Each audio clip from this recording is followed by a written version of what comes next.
안녕하세요. 오만사입니다. 저는 4살 난 아들을 혼자서 키우고 있는 엄마입니다. 친정엄마가 따로 가게를 하시는 관계로 친정아빠가 제 아들을 돌봐주시고 계세요.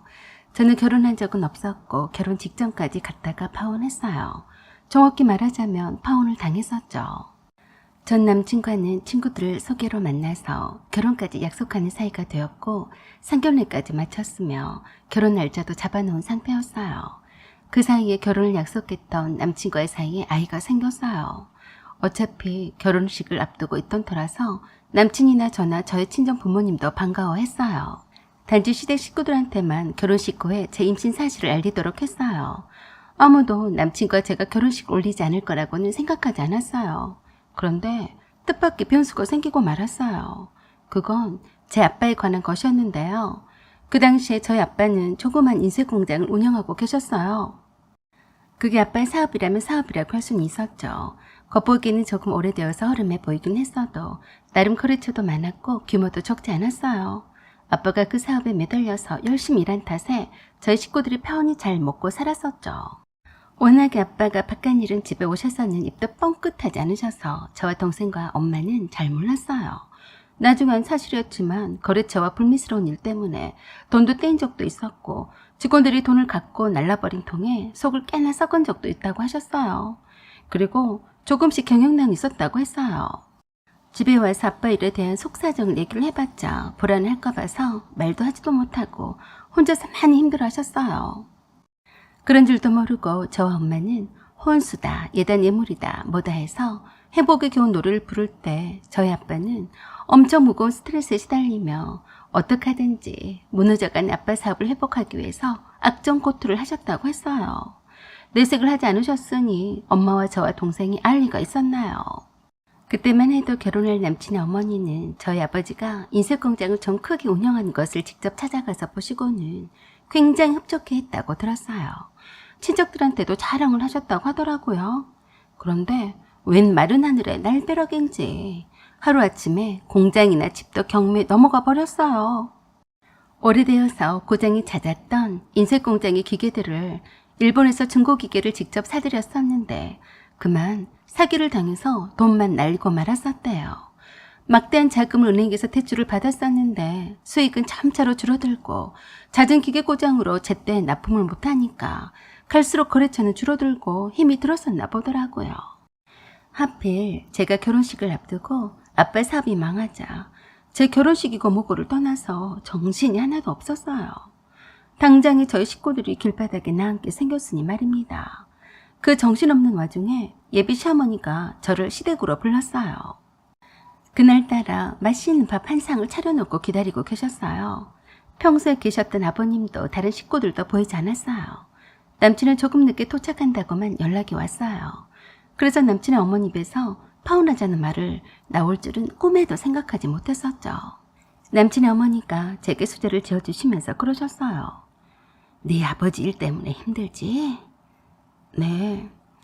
그럼 네 식구들은 어떻게 하기로 했니? 네, 일단 갈 곳이 없어서 시골 빈집에라도 임시로 들어가 살기로 했어요. 세상에 어쩌면 좋으냐? 아이고 어쩌다가 그렇게 되셨대. 저는 깜빡 속았어요. 예비 시모가 예비 며느리를 위로하기 위해서 부르신 줄 착각했어요. 남친 어머니가 하는 그 다음 말에 환상이 깨져버렸죠. 한번 점이라도 보라고 하지 그랬냐? 잘 나가던 사업이 갑자기 망한 것이 이상하지 않니? 네? 글쎄요. 그런 거 볼 여유도 없어서요. 제가 무슨 큰 잘못이나 친 것처럼 주눅이 들어서 쥐꼬리만한 목소리로 말했어요. 그랬더니 예비 시모가 연이어서 말을 이어갔어요. 원래 안 좋은 일이 한번 생기면 연이어서 좋지 않은 일이 생기는 법이다. 그래서 말인데 너희들 결혼식은 어떡할 거니? 네, 어떻게 했으면 좋겠어요? 지금 저희 집안이 난리라서 이 상태로는 결혼식을 강행하기가 어렵기는 한 것 같아요. 라고 하자 갑자기 반색을 하시면서 기다리기라도 한듯이 말했어요. 그렇지? 그래서 말이다. 너희들 결혼은 급한 것이 아니니까 당분간 무기한으로 연기하는 것이 좋지 않니? 네? 무기한으로 연기를 하다뇨. 이 상황에서 어떻게 결혼식을 올리겠니? 내가 곰곰이 생각을 해봤는데 좋은 날을 앞두고 이런 일이 생긴 거는 이건 틀림없이 아니라고 본다. 그냥 네 둘은 인연이 아니라고 생각하고 여기서 그만 헤어져라. 뜻밖의 말씀을 처리도 담담하고 아무렇지도 않게 말씀하시다니 믿기지 않았어요. 가슴이 답답한 게 먹던 밥이 체한 듯 했어요. 어머니, 전 헤어질 수 없어요. 실은 임신도 했어요. 뭐야? 벌써 임신했단 말이냐? 네, 저희 아빠가 사업이 망해서 좋지 않은 상황이긴 하지만 계획대로 결혼식은 하겠어요. 그러자 갑자기 목소리가 달라지더니 단호하게 딱 잘라 말했어요. 그건 안 될 말이다. 내가 네가 지금 좋지 않은 상황이라서 얼리고 달래서 말하려고 했다만 이건 아닌 것 같다. 솔직히 말해서 결혼식을 앞두고 너네 집이 폭삭 망해버렸는데 누가 좋아할 사람이 있겠냐? 내 아들이 틀림없이 사위라서 뼈골 빠질 텐데 그 꼴은 못 보니까 그리 알아라. 그리고 웬만히 재수가 없어야지. 난 싫다. 남친의 어머니는 나를 불러다 놓고 도가 지나치는 말을 계속했어요. 어처구니가 없고 제가 얼마나 힘든 상황인지 알면서 이런 말을 하다니 분노가 치밀었어요. 재수없다고 하셨어요? 걱정 마세요. 하필 잘 나가던 아빠 사업이 망한 것이 재수없는 아드님을 만나서 그런지도 모르죠. 함부로 아무데나 말을 갖다 붙이지 마세요. 그러자 남친의 어머니가 그랬어요. 참 어이가 없다. 세상 사람들한테 다 물어봐라. 하루아침에 폭삭 망한 집과 사돈을 맺고 싶은 사람 있으면 데리고 와봐라. 내가 그래도 네 처지가 딱한데 그런 말 하기가 미안해서 너한테 돌려서 말하려고 했다만 아이고 너도 아주 보통이 아니구나. 임신까지 했다면서 철벽까지 치니 말이다. 저는 도저히 들어줄 수 없어서 그랬어요. 걱정 마세요. 다시는 이 집 구석에 발을 들여놓는 일은 없을 테니까 두고 보세요. 그렇게 해서 남친과 저는 결혼 직전에 파혼했어요. 남친이 저와 결혼을 강행을 하겠다고 했지만 제가 싫다고 했어요. 그러자 남친은 제가 결혼을 할 수 있을 때까지 기다리겠다고 했었고 계속해서 연락을 해왔어요. 남친은 당분간 남친의 식구들과 거리를 두고서 저에게 앞으로 태어날 아이 아빠로서 역할을 타고 싶어 했기에 저는 마다하지 않고 만났어요. 그걸 알고서 남친의 어머니가 엄청 화가 나서 불쌍한 저희 엄마에게 찾아가서 막말을 하셨어요. 내가 하도 기분이 묘해서 사주를 보았어요. 아니 글쎄 결혼할 집에 사돈이 망했다고 하니까 절대로 뒤도 쳐다보지도 말고 도망치라고 합디다. 그래서 헤어지라고 했는데 내가 뭐 잘못했나요? 어련히 알아서 눈치껏 헤어져야지. 내가 이렇게 찾아와야겠어요. 라고 하시면서 삿대질 하시다가 가셨다고 했어요. 그 말을 들은 제가 엄청 폭발했어요.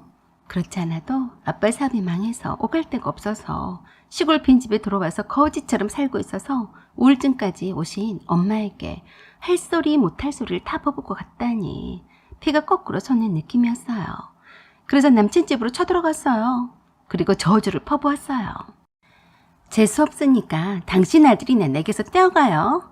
그리고 당신이나 당신 아들이 하는 일마다 다 망하는지 안 망하는지 돈은 크게 뜨고 지켜볼 거예요. 내가 다른 건 몰라도 매일 당신 모자가 망하게 해달라고 기도할 거니까 어디 두고 보겠어요? 라고 악담을 하고서 나왔어요. 그리고 남친을 만나지도 않았고 연락도 끊었어요.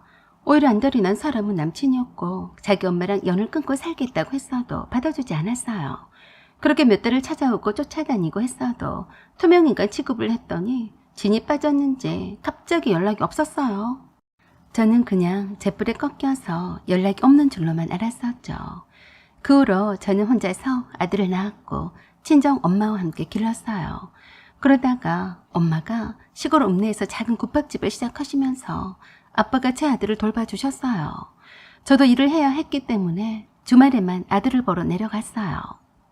엄마 국밥집에서 아들과 함께 있다가 데리고 나왔는데 뒤에서 누가 따라오는 낌새가 느껴졌어요. 이상해서 뒤를 돌아다 봤는데 글쎄 남친의 어머니가 남루한 행색으로 따라오고 있었더라고요. 저도 모르게 제 아들을 끌어안고 말했어요. 뭐예요? 할머니가 왜 따라와요? 네 아들이 맞니? 우리 영찬이랑 참 많이 닮았다 라고 하면서 안고 있는 제 아들한테 눈이 꽂혀서 환장을 하며 달려들 기세였어요. 저리 가세요. 그랬더니 사정을 하면서 말했어요. 내 손자가 아니냐. 어쩜 저렇게 영찬이랑 똑같을 수가 있냐. 나도 좀 안아보면 안 되겠니? 저는 놀라서 그대로 아들을 안고 냅다 뛰었는데 계속 달려서 따라왔어요. 그러면서 그랬어요. 내가 잘못했다. 임신한 너를 그렇게 내치는 게 아니었는데 잘못했어. 한 번만이라도 내 손자를 안아보게 해주면 안 되겠니? 라고 하면서 아주 자랑하게 말했어요. 그래서 제가 그랬어요. 미쳤어요? 감히 누구 손자라고 그래요? 전 할머니를 모르니까 저리 가세요. 라고 했더니 아들을 안고 있는 제 팔을 붙들고 놔주지 않으면서 환장을 한 듯이 제 아들을 쳐다봤어요. 그러면서 그랬어요. 너무 그러지 마라. 나를 용서해.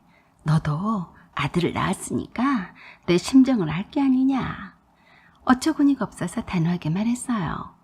임신한 나에게 아빠 사업이 망해서 재수가 없으니까 그 난리를 치고 파혼시킨 게 누군데 그래요. 그래서 내가 죄받았다. 영찬이가 그래서 사고로 저 세상에 가지 않았니? 저는 그때서 알게 되었어요. 갑자기 남친이 연락이 두절이 된 이유를요.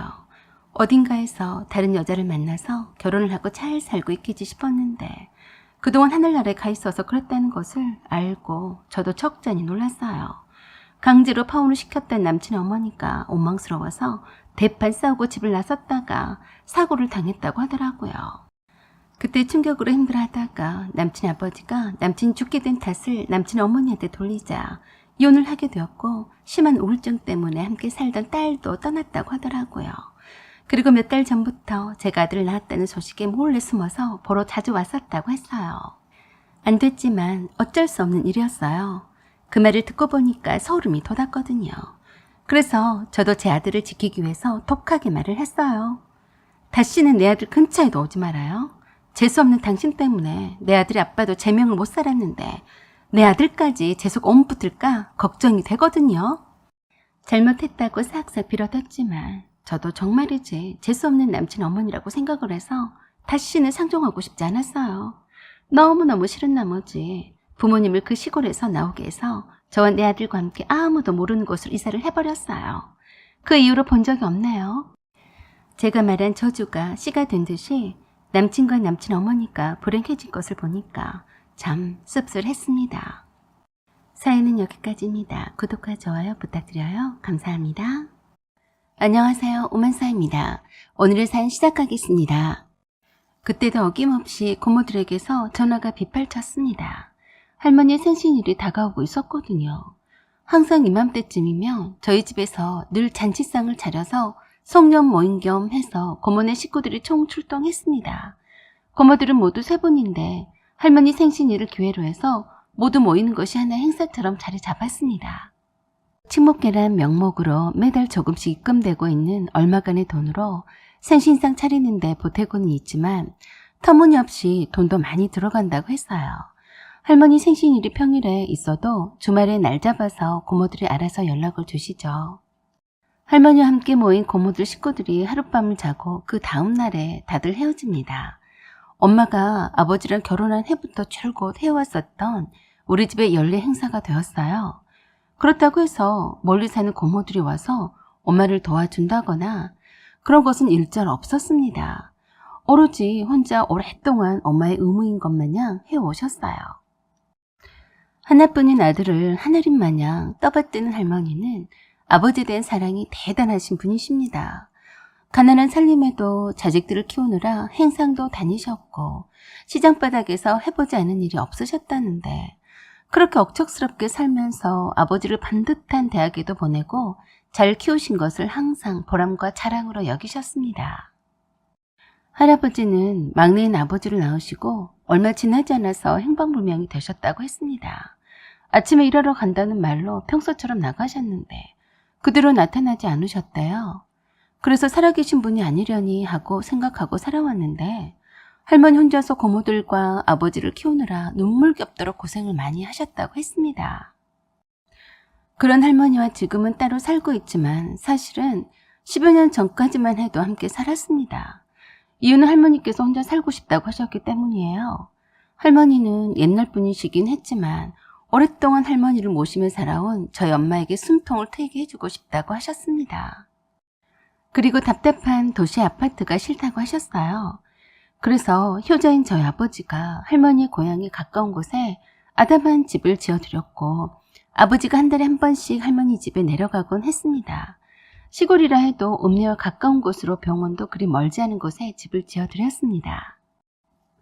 할머니는 고령인 나이에도 어찌나 정정하고 건강하신지 금방 마을 노인당에서 친구분들을 사귀시고 함께 가까운 곳으로 꽃놀이도 가시기도 하고 잘 지내시더라고요. 고모들이 할머니 집에 모여서 생신일을 기념하면 좋겠지만 할머니 집이 그 많은 식구들이 지내기엔 좁고 불편한 점이 많아서 하던 대로 저희 집에서 매년 모이게 된 거죠. 하지만 올해에는 제가 나서서 고모들에게 할머니 생신잔치를 하지 못하게 할 참이었어요. 엄마가 갑상선암 진단을 받으셨어요. 물론 초기라서 다행이었지만 그래도 저에겐 청천벽력과도 같은 일이었습니다. 그래서 고모들에게 할머니 생신잔치로 전화가 왔을 때 제가 말씀을 드렸습니다. 엄마가 갑상선암 진단을 받았으니 어떻게 하면 좋겠냐고 했습니다.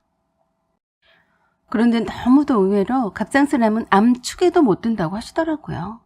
그렇지 않아도 저희 아버지한테서 연락을 받고 알고는 있었다면서 수술만 하면 걱정할 것 없다면서 별것 아닌 것처럼 말했습니다.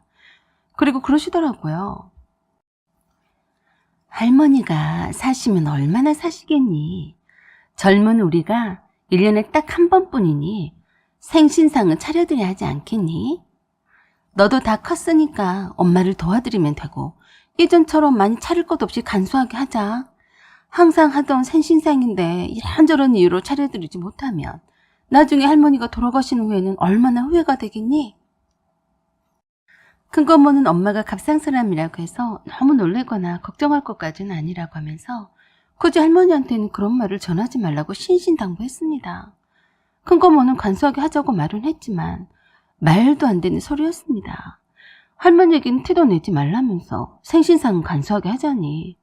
생신상은 생신상을 차리는 것이니 간소하고 말고가 어디 있냐고요. 그리고 생신상이 문제가 아니라 사촌들까지 오게 되면 그 많은 식구들을 먹여야 하고 재워야 하는 그 일들은 누가 다 감당하는데요. 늘상 엄마가 이제껏 불만 없이 할머니도 잘 모시고 집안일을 다 맡아서 해오신 터라서 막상 고마운 줄은 모르는 것 같아 보였어요. 아주 당연한 듯이 생각하는 것 같았습니다. 우리 엄마가 아프다는데 별거 아닌 것처럼 말하고 할머니 생신상 차리는 것만 신경 쓰는 고모들이 정말 밉더군요. 그래서 제가 큰고모에게 그랬습니다. 고모, 아무리 그래도 엄마가 수술을 앞두고 최대한 안정을 취해야 한다고 했어요. 이제껏 할머니 생신상은 엄마가 해오셨으니까 앞으로 고모들이 하는 게 어때요? 순간 당황하는 것 같았어요. 그건 어른들이 알아서 할 일이다. 너는 그런 것에 신경 쓰지 않아도 된다. 그래도 너네 집이 커서 모여서 밥 한 끼 먹기는 좋지 않니? 엄마가 너한테 그렇게 말하라고 시켰니? 대한민국에 며느리치고 시어머니 생신상 차리지 않는다는 강큰 며느리는 눈 씻고 봐도 없더라. 그러면서 혹시라도 할머니가 아시게 되면 속상해하실 테니 모처럼 생신일에 마음 불편하게 해드리지 말자며 엄마 아픈 것에 대해서 함구하라고 강조했습니다. 저는 큰고모도 어쩔 수 없는 시누이구나 싶었어요.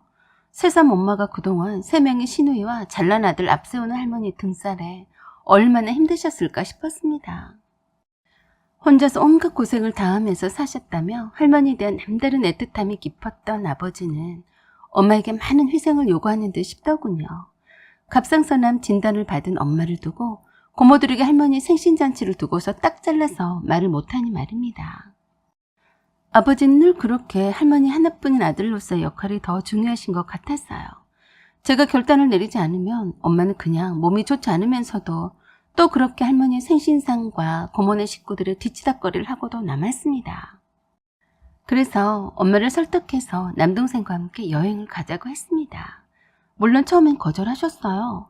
며느리로서의 책임감 때문에 그럴 수 없다고 하셨고 어떻게 시어머니 생신상을 차리지도 않고 여행을 떠날 수 있냐며 마다하시더라고요. 하지만 저와 남동생이 그런 엄마를 설득했어요.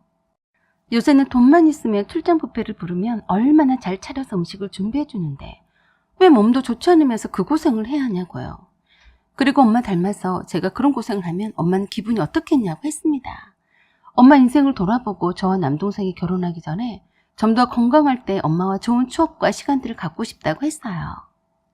그리고 그만큼 오랜 세월을 시댁 식구들을 위해서 헌신하고 살았으면 된 거라고 했습니다. 아버지도 엄마 없이 혼자서 할머니 생신상도 차려보고 고모네 식구들을 맞이해볼 줄도 알아야 한다고 했어요.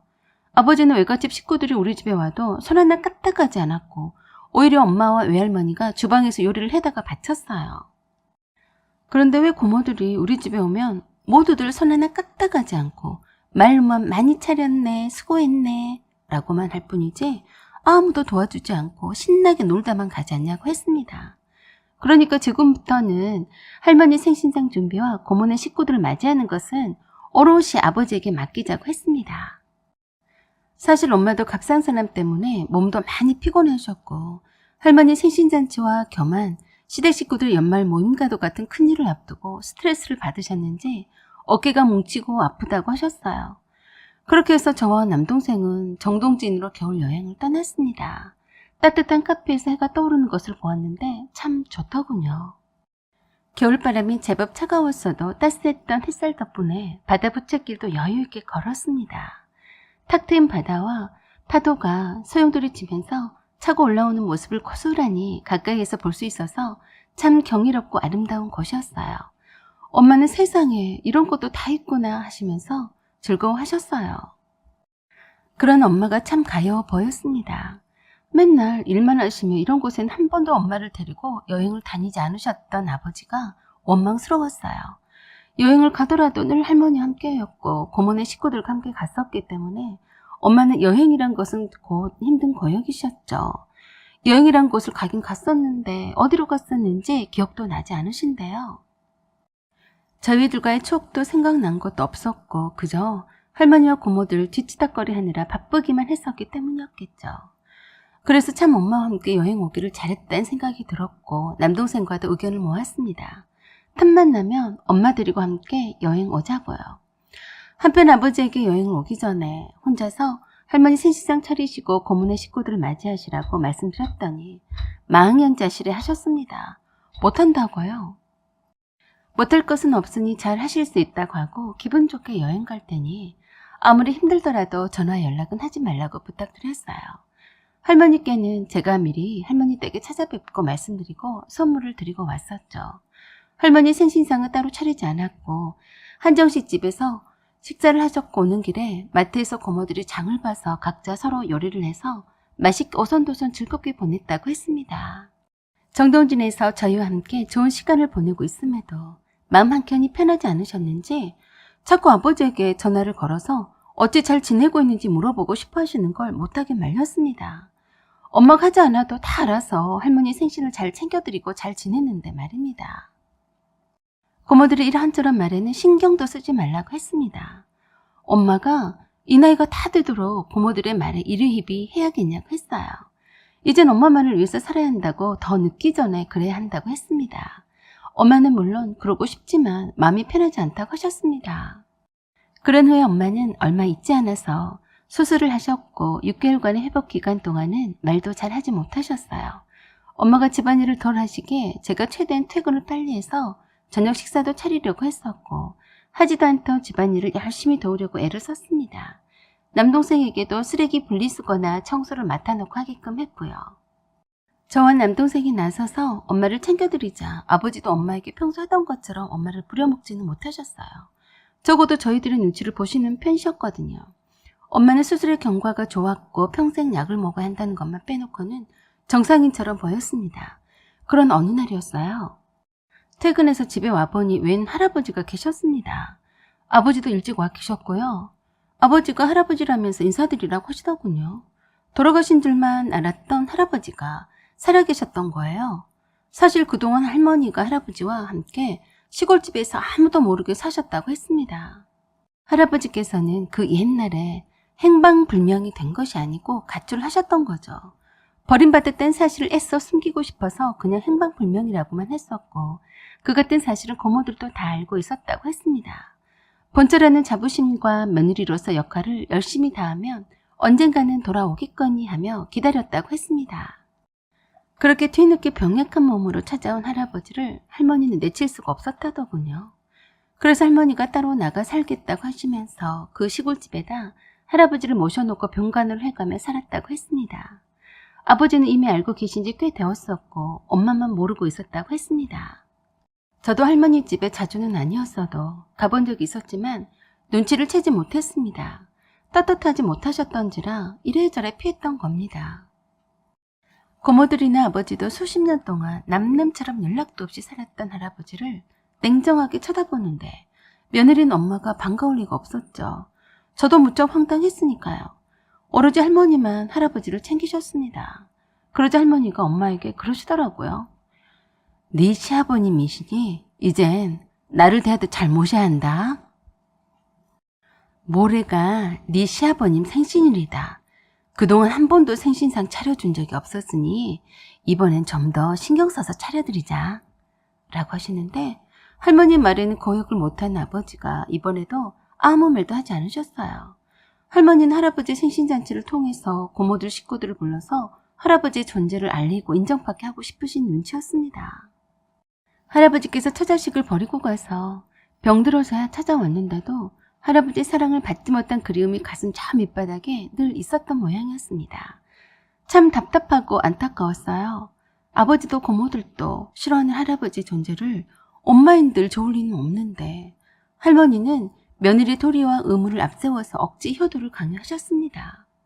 아버지는 할머니가 원해서 할아버지와 함께 사는 것에 대해서 모른 척하고 집까지 지어들여서 자식돌이는 다 했다고 생각했었는데 집에까지 모시고 오실 줄은 몰랐다고 했습니다. 저는 아버지에게 할아버지를 모시고 다시 할머니 집으로 가시라고 하라고 했지만 자식된 도리로 어찌 그럴 수 있냐며 펄쩍 뛰셨어요. 그렇게 그날부터 기존에 할머니가 쓰시던 방에서 할아버지와 할머니가 사셨어요. 할머니는 어머니한테는 할아버지한테 잘 해드리라고 잔소리만 할 뿐 엄마의 안위에 대해선 일절 걱정도 하지 않으셨습니다. 그렇게 한바탕 할아버지 생신잔치를 치러드리고도 돌아가실 생각을 하지 않으시더군요. 저는 그런 할머니와 할아버지가 정말 미웠습니다. 저희 엄마가 젊은 나이에 갑상선암에 걸려서 수술한 지도 얼마 되지도 않았고 언제 또 재발할지도 몰라서 걱정이 많은데 아무도 우리 엄마에 대해서 걱정해주는 사람이 없었어요. 그래서 저도 모르게 할머니 할아버지께 불손하게 군 적도 있었습니다. 그러던 어느 날이었습니다. 할머니 할아버지께서 엄마와 아버지를 부르셔서 할아버지께서 오랫동안 갖고 있었던 땅 문서와 부동산 문서를 내놓으셨대요. 그리고 통장에 적지 않은 잔고는 할머니의 노후 자금으로 써달라고 말씀하시더랍니다. 그리고 엄마에게는 착한 며느리라면서 다이아가 박힌 반지며 목걸이 세트를 선물로 주셨습니다. 할머니도 이렇게 할아버지 통장에 큰돈이 있었을 줄은 생각지도 못했고 그 많은 땅과 부동산이 있었음을 그때 처음 알았다고 했습니다. 사실 할아버지는 처자식을 버리고 미국으로 건너가서 다른 여자랑 살림을 차리고 살면서 사업을 하셨다고 했어요. 다시 그 여자랑 헤어지고 한국에 돌아왔다고 했습니다. 나이가 들고 외로워지니 고향이 그리웠고 자식들도 궁금했지만 선뜻 나서지는 못했는데 할머니가 받아주셨다고 하더군요. 할머니 덕택에 가난 말기 판정을 받고도 더 오래도록 살 수 있었다고 하셨습니다.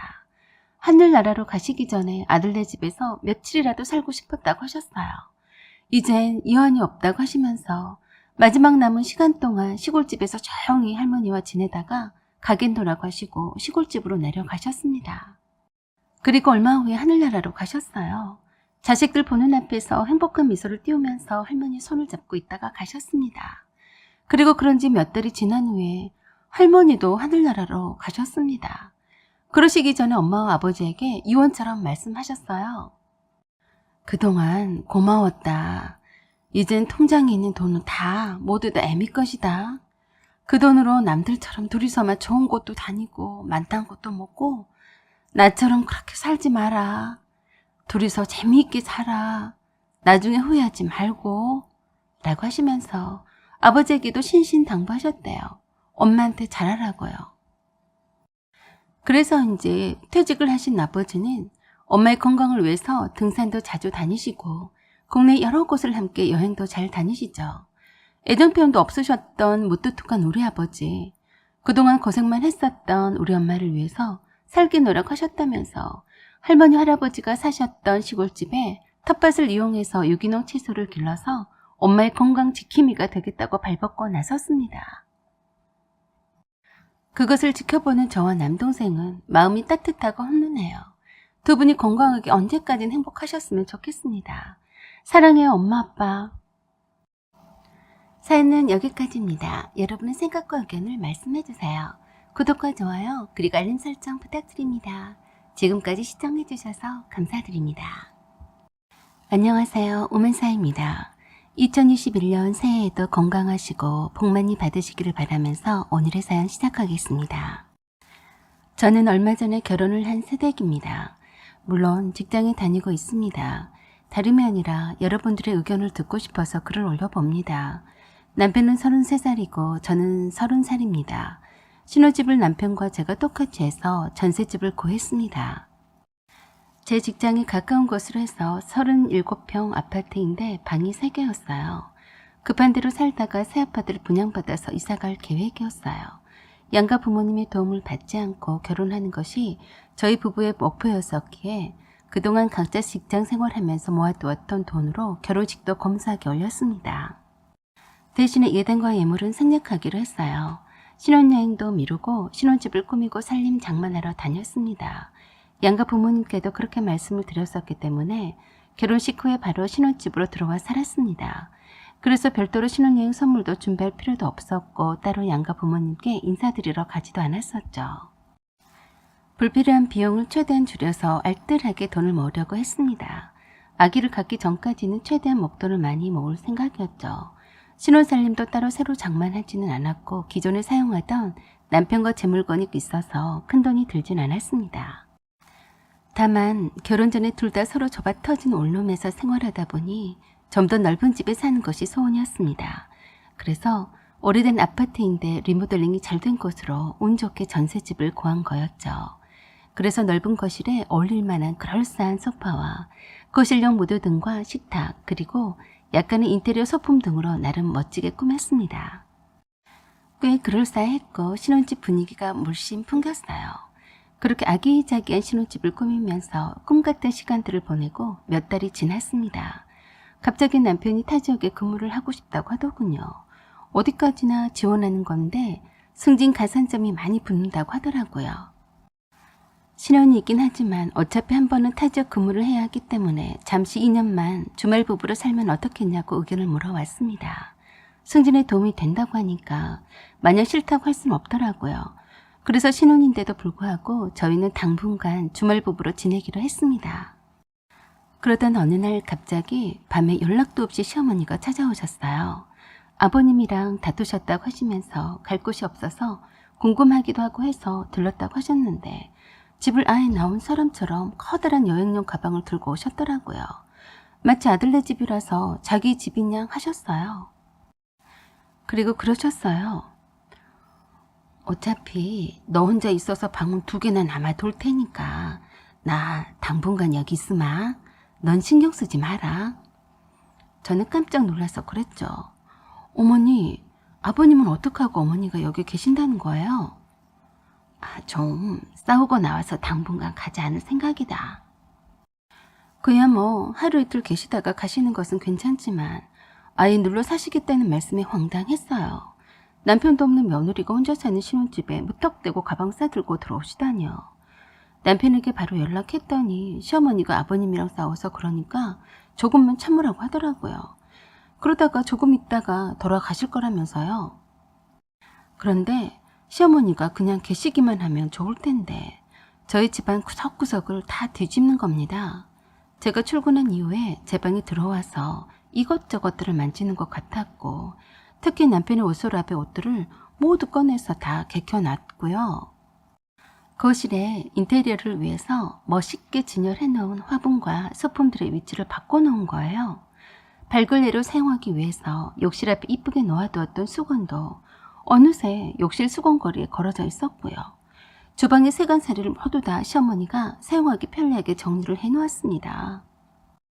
퇴근 시간이 가까워오자 시어머니한테서 전화벨이 울리기 시작하면서 밥 해놓았으니까 빨리 와서 함께 밥 먹자고 하셨어요.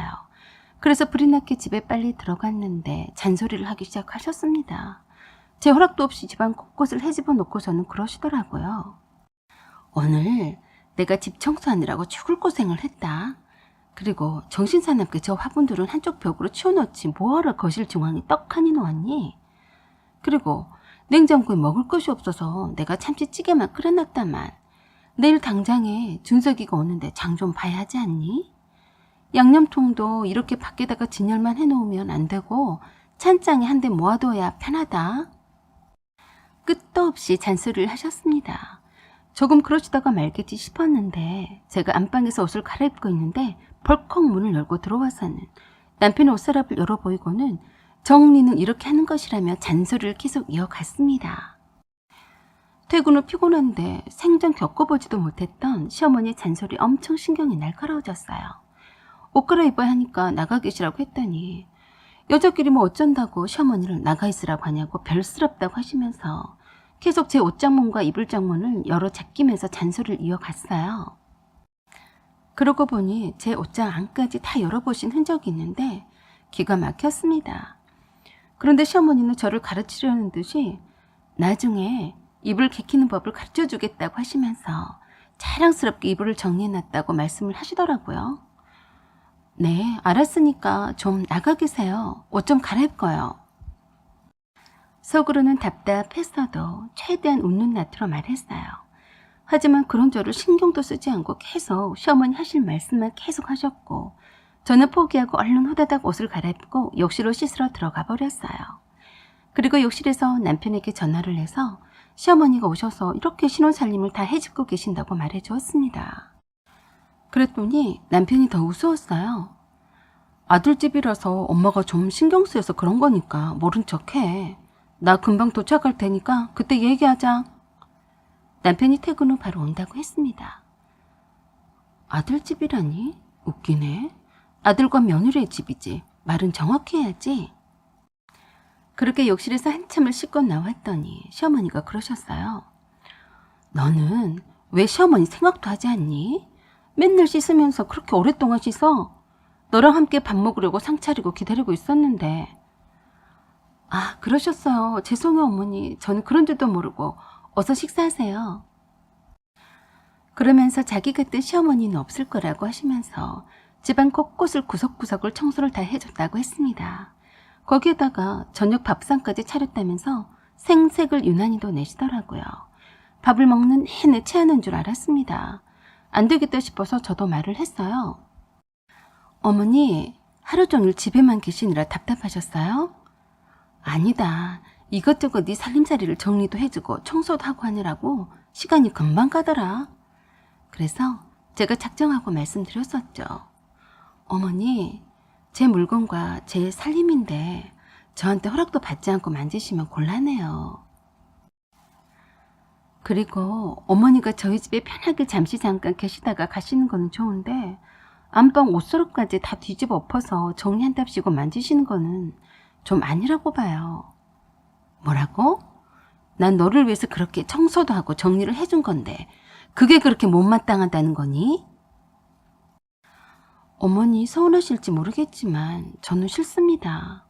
제가 싫으니까 다음부터는 제 방에는 제 허락 없이는 들어오지 마세요. 부탁드릴게요. 그리고 어머니가 옮겨놓은 제 살림살이를 모두 다 다시 원래대로 다시 돌려놓을 거예요. 그러니까 다음부터는 제 물건을 함부로 옮기지 않았으면 좋겠어요. 제가 웃으면서 상냥하게 얼굴색 하나 변하지 않고 말을 하자 기가 막혀 하시더라고요.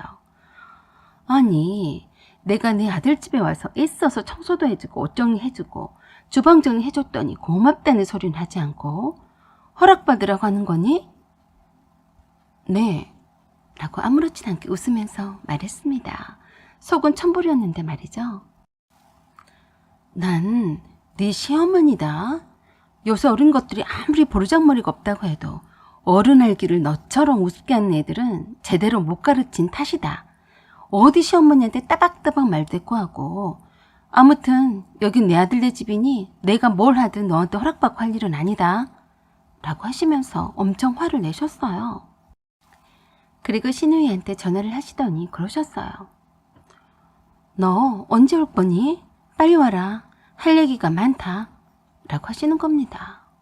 그러시고는 방에 들어가셔서 한참 동안이나 신우이와 통화하는가 싶더니 곧바로 신우이한테서 전화가 왔습니다. 언니, 엄마가 갑작스럽게 언니 집에 가서 불편하지? 미안해. 엄마가 아버지랑 지금 별로 사이가 좋지 않아서 그런 거니까 언니가 좀 이해해줘.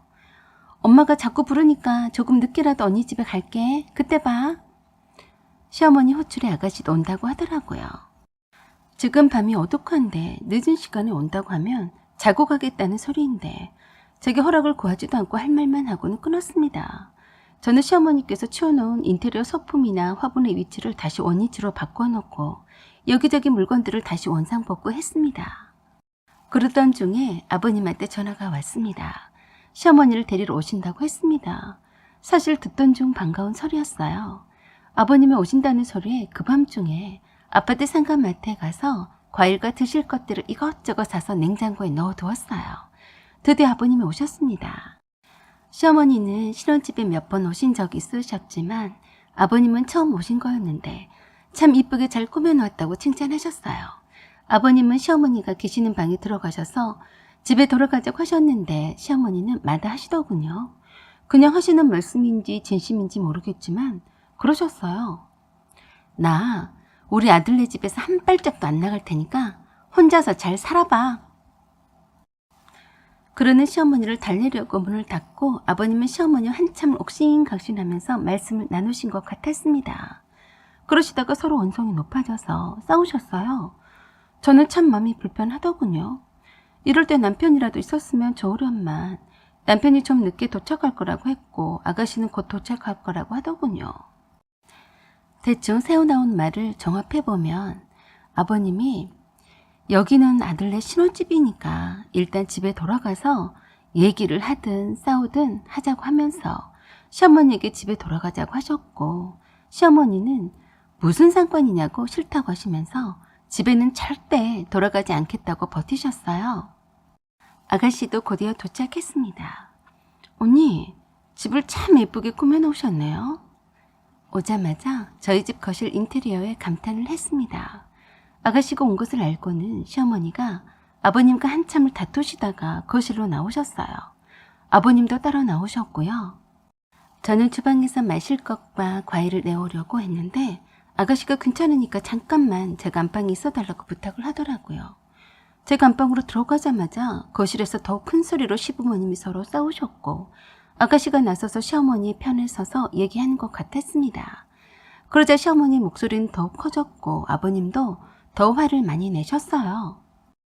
무슨 일로 저를 싸우시는 줄 뻔히 알겠더라고요. 아버님이 며느리한테 쪽이 팔려서 조용히 시어머니를 데리고 갈 생각을 하시는 것 같았는데 쉽지 않아 보였고요. 드디어 남편이 도착했는데 오히려 시어머니는 남편을 붙잡고 더욱 서럽게 우시면서 아버님을 원망했습니다. 저는 일주일 만에 보는 남편인데 시댁 식구들 틈에 껴서 제대로 말 한마디도 나눠보지 못하고 눈치껏 제 방에 틀어박혀서 나오지 않았네요. 아버님이 산악회에서 만난 젊은 여자와 바람이 났다는 시어머니 주장과 그건 터무니없는 억측이다는 아버님의 주장이 팽팽하면서 끝도 없는 말싸움이었어요. 그러다가 무심결에 제가 잠이 들었다가 새벽쯤에 깼습니다. 그래서 거실로 나갔는데 깜짝 놀랐어요. 남편은 소파에서 대충 누워서 잠들었고 아버님은 거실 바닥에다 이불을 깔고 검정 네이 차림으로 주무시고 계셨어요. 작은 방에서는 아가씨와 시어머니가 자고 있었을 거고요. 저는 그냥 이왕 이렇게 된 거 집들이 겸 했다 손치고 시부모님이 잘 화해하셔서 사이좋게 돌아가셨으면 좋겠다는 생각을 했습니다. 그래서 그 다음 날에도 모두들 자고 있길래 저 혼자 집을 나서서 마트에서 다시 장을 봤어요. 요리는 잘 하지 못해서 그냥 고기만 많이 샀어요. 장을 봐서 돌아온 시각이 점심때가 다 되었던지라 다들 일어나 있었습니다. 아가씨랑 함께 사온 고기를 굽고 싸움을 해서 식사를 잘 마쳤고 이제나 저제나 언제 가시려나 했는데 다들 갈 생각을 하지 않더라고요. 시부모님의 냉정한 기류 속에 갇혀서 숨이 막힐 듯 했었죠. 아버님은 아들네 신혼집에 오래 있으면 민폐다라고 하시면서 어떻게든 시어머니를 데리고 갈 생각이셨는데 시어머니는 계속해서 고집을 피우셨죠. 아버님이 바람을 피웠다고 생각하는 시어머니 입장에서는 절대 돌아가지 않고 저희 집에서 눌러서 사시겠다고 했지만 그냥 호학김에 하는 소리인 줄로만 알았어요. 저도 은근히 걱정이 되어서 남편에게 어떻게 할 거냐고 했더니 태평스럽게 그러더라고요. 엄마가 속상하셔서 그런 건데 설마 하니 여기에서 사시겠다는 건 아니겠지. 저급하게 그러지 말고 기다려봐 라고만 했습니다. 남편도 시어머니 고집이 조금 걱정이 되었는지 아가씨에게 물었나 보더라고요. 그러더니 바로 아가씨가 저에게 와서 그러더군요. 올케 언니, 엄마랑 아버지랑 지금 심각하게 다투셔서 그런 거니까 언니가 좀 이해 좀 해줘요. 엄마가 당분간 아버지랑 죽어도 한 집에 못 있겠다고 하시니까 언니가 정 불편하면 엄마 맘 풀어줄 때까지 엄마 집에 가서 저랑 당분간 함께 지내는 건 어때요? 라고 아주 황당한 제안을 했습니다. 말도 안 되는 소리였어요. 아가씨, 지금 농담하는 거죠? 제가 제 집을 놔두고 왜 시댁집에 들어가 살아요? 말이라도 참. 언니가 우리 엄마 아빠가 있어서 불편해하니까 하는 말이에요.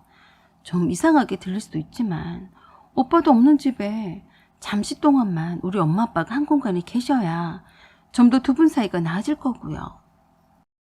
그리고는 더욱 기가 막힌 말을 했습니다. 올케 언니가 우리 엄마 아빠를 평생 모시고 살 건 아니죠?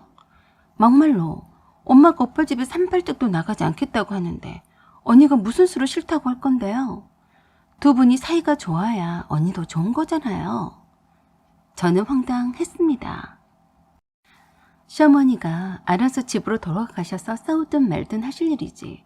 제가 왜 직장 가까운 내 신혼집을 놔두고 두 분이 함께 있도록 내 신혼집을 내어주어야 하는지 어이가 없더라고요. 말 같지도 않은 말에 제가 그랬었죠. 아가씨, 두 분 사이좋게 하려는 마음은 알겠는데요. 그건 말도 안 되네요. 라고 이런지아에 거절했습니다. 일단 오빠 생각을 물어볼게요. 언니만 좀 우리 엄마 아빠를 위해서 잠깐 동안만 생각해주면 안 돼요? 라고 때를 쓰듯이 그러더라고요. 그리고 남편에게 말하는 듯 싶더니 어이없게도 남편도 며칠 동안만이라도 두 분이 화해하시도록 우리 신혼집을 잠깐 내어드리는 게 어떠냐고 그러더라고요. 저 혼자만 시댁집에서 출퇴근하면 되는데 조금만 배려해주면 안 되겠냐고 하더라고요. 그걸 말이라고 하고 있는 남편이 정말 이해가 되지 않았고 화가 났습니다.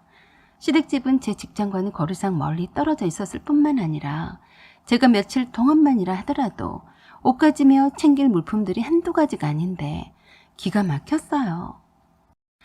그런 불편을 감수하고서라도 두 분이서 지금 이혼하네 마네 하는 와중에 쉽게 화해를 하지 않을 분위기인데 아예 제 신혼집을 뺏기게 되는 게 아닌가 싶었고 남편과의 둘만의 오붓한 공간으로 꾸며놓은 신혼집에 굳이 들어와서 엉덩이 붙이고 나가지 않으려는 시어머니를 도저히 이해할 수가 없었습니다.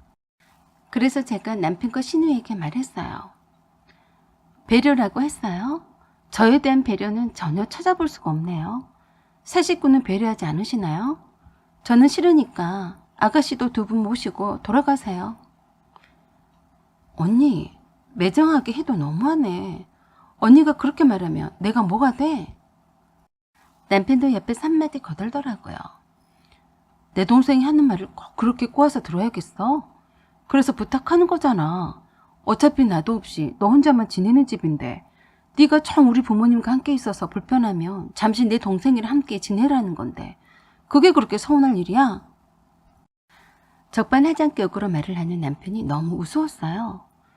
그래, 우리가 결혼한 지 얼마나 되었다고 벌써 시댁 식구들이 신혼집을 자기 집처럼 드나들고 아예 새 식구에 대한 배려는 하나도 하지 않고 있잖아. 너는 이 상황이 웃기지 않니?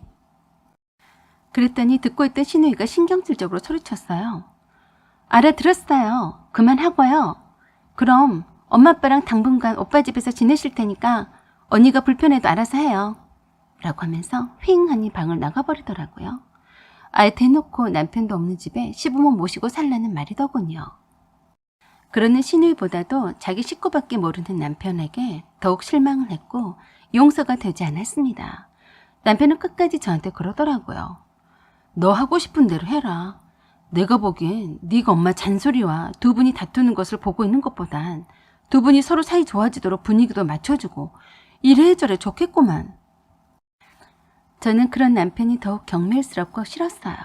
그리고 정이 똑똑 떨어졌습니다. 그래서 남편을 똑바로 쳐다보고 말했어요. 우린 아직 신혼인데 이만한 일로도 네가 내 방패막이가 못 되어주고 오히려 나를 실망시키니? 뻔하네. 걱정 마.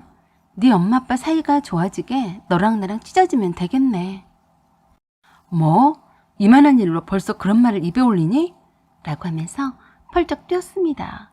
그래서 그냥 거기 있을 이유가 하나도 없는 것 같아서 대충 제 짐을 조용히 챙겼더니 남편이 어딜 가려고 그러냐고 붙잡길래 그랬어요. 나는 너랑 참 안 맞는 것 같다. 네 입맛에 맞는 여자 다시 찾아봐라. 하고서 바로 제 신혼집에서 나왔습니다. 제가 표정 하나 안 바뀌고 냉정한 모습으로 나와버리자 그때서야 남편이 쩔레쩔레 주차장까지 따라 나오면서 그러더라고요. 네가 우리 식구들 때문에 좀 스트레스를 받은 모양인데 잘 풀고 놀다가 와라. 저는 그냥 이런 웃긴 짬뽕 같은 남자랑 앞으로 함께 살 자신이 없어서 마음을 정했습니다.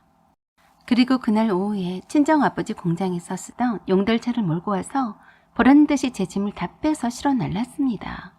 친정아버지가 시어머니와 아버님에게 말씀하셨어요. 두 분이 싸우셔서 잠시 동안만 이 집에 사신다고 하니까 제 딸이 배려하는 마음으로 비켜드린다고 합니다. 아무쪼록 두 분이 화해하시기를 바랍니다. 그리고 남편에게 말했습니다. 아직 혼인신고 전이니까 세부적인 문제는 나와 의논하고 앞으로는 내 딸은 만나지 말게. 그때서야 남편은 저와 친정아버지에게 사정을 하면서도 왜 그만한 일로 그렇게 쉽게 헤어지자고 하냐고 오히려 이해를 못하겠다는 듯이 그러더군요. 그냥 대꾸도 하기 싫어서 제 물건만 꼼꼼히 챙겨서 다 실었습니다. 덩치가 큰 가전제품이나 인테리어 소품과 소파 등의 자잘한 것들은 현금으로 쳐서 제했습니다. 제 개인 물품만 챙기면 되겠더라고요. 어차피 경제권은 제가 다 쥐고 있어서 줄 건 주고 나눌 건 나누고 하면 끝나는 거였습니다. 혼인신고도 아직 하지 않았으니까요. 그때서야 시어머니는 아버님과 함께 제 신혼집에서 나왔다고 하더군요. 그리고 남편은 끊임없이 제가 머물고 있는 친정집으로 찾아와서 다시 집으로 돌아와 달라고 합니다. 친정 부모님은 이렇다 할 어떤 말씀도 하지 않으시고 제가 선택한 대로 의견을 존중하겠다고만 하시는데 저는 솔직히 이런 남자랑 살기가 싫어요. 제가 뭐가 아쉬워서 행복하려고 한 결혼인데 못 믿어온 남자랑 또 언제 있을지 모를 저런 배려 없는 시댁 식구들 때문에 아웅다웅 해야 하는 부담감을 또 안아야 하는 거죠. 제가 왜 짐을 싸들고 나와 했는지 충분히 남편 이해한 것 같지도 않는데 그런 뻔한 결혼 생활은 이어가고 싶지 않네요. 인생의 선배로서 또는 동년배로서 또는 미래의 결혼 계획이 있는 분으로서 의견이 어떠신지요? 한번 결혼까지 생각할 정도로 한때 사랑했던 남자와 쉽게 헤어지기보다는 용서하거나 감싸주고 그 정도는 눈 감아주고 살아도 되는 건지 아니면 제 맘이 이끄는 대로 해야 되는 건지 여쭙고 싶습니다. 사연은 여기까지입니다. 여러분의 생각과 의견을 말씀해주세요. 구독과 좋아요 그리고 알림 설정 부탁드립니다. 새해 좋은 일만 가득하시고 행복하시기를 빕니다. 지금까지 시청해주셔서 감사드립니다. 2년 전에 남편이 회사를 그만뒀습니다. 이유는 승진서울에서 밀려나서 바로 아랫기수가 치고 올라왔기 때문에 자존심 상해서 못 다니겠다고 했습니다. 남편은 과장 직함을 달고도 승진 연수를 다 채웠는데도 불구하고 2번이나 연속해서 승진 서열에 오르지 못했어요. 동기들 중에서도 뒤처지는 것 같은 압박감에 스트레스가 많았습니다. 회사는 급여도 그 정도면 나쁘지 않았고 사원 복지도 괜찮아서 설마니 그만두리라고 생각지도 못했는데 바로 퇴사를 결정했습니다. 저는 말리고 싶었지만 오죽하면 그만둘 생각을 했을까 싶었고 저도 회사에 다니면서 기수 경쟁에서 낙오되면 느끼는 그 의욕 상실감을 이해했기에 군소리 하지 않았습니다. 그리고 나서 퇴직금으로 전업 투자자가 되었어요. 그때부터 남편은 집에서 사무실 겸 해서 서재방에서 하루 종일 지냈습니다. 주식은 할 일 없는 백수들이나 하는 것쯤으로 알고 있는 친정 부모님들께는 함구했었죠. 혹시나 걱정할까 싶었어요. 처음엔 남편이 집에 있으니 좋더군요. 아이들이 초등학교 2학년과 4학년이었는데 애들을 잠깐이라도 챙겨줄 수 있었으니까요.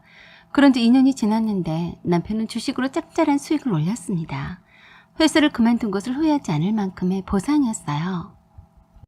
그래서 그때부터 친정 식구들에게나 남편 친구들에게 회사를 그만둔 사실을 자신 있게 알리고 다녔습니다. 퇴사 후 처음 2년 동안은 주말에도 밖에 나가지도 않고 주식에 몰두하더니만 요즘 들어서는 매주마다 외출을 하곤 했습니다. 그런 남편이 오히려 보기 좋아서 마음껏 놀다 오라고 했습니다.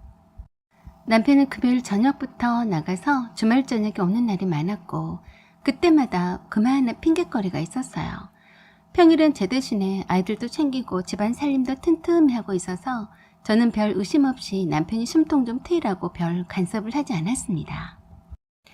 남편이 회사를 다닐 때보다 더 생활비를 많이 내놓았고 무엇보다 아이들 간식과 학원 가기 전에 밥도 챙겨주곤 해서 제가 퇴근 시간이 여유로워져 한결 편했거든요.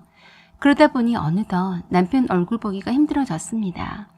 서로 생활 동선이 다르다 보니 한 지붕 아래 살고 있으면서도 남남 같았네요. 그러던 어느 날 동서에게서 톡이 왔습니다. 형님, 잘 계시죠? 한가한 시간에 연락 주세요. 그래서 점심 식사하러 가면서 전화를 했어요. 동서, 오랜만이야. 지금 점심 먹으러 가는 중인데 무슨 일이야? 라고 했더니 그러더군요. 형님, 별일은 없으신 거죠? 응? 무슨 일? 형님, 그게요. 제가 했단 말은 절대 하면 안 돼요. 아셨죠? 무슨 대단한 말이길래 단단 제 입단속부터 시키는지 참 궁금해지더군요. 알았어. 무슨 말인데? 그거 하세요? 아주버님이 어머니한테 돈을 빌려갔다고 하던데요. 누가 그래? 못 들었는데? 확실치는 않지만 어머니가 아가씨랑 하는 소리를 우연히 들었어요. 얼마인지는 모르겠는데 꽤 큰 액수 같던데. 모르셨어요? 진아빠가 어머니한테 돈을 빌렸으면 나도 알고 있었겠지. 잘못 들은 거 아니야? 아니에요. 제가 확실히 들은 거예요. 형님이 한번 확인해 보세요. 형님 모르게 아주버니가 어머니한테 빌렸을 수도 있죠. 분명히 아가씨가 어머니한테 이사 갈 거라면서 돈 좀 잠깐만 쓰겠다고 사정한 것 같았는데 마지못해 말씀하시더라고요. 아주버니한테 빌려줘서 돈이 없다고요. 그게 한두 푼이었겠어요? 어머니가 아가씨를 얼마나 끔찍이 생각하시는데 빌려줄 돈이 없으시니까 그러시겠죠. 알았어, 동서. 일단 한번 물어볼게.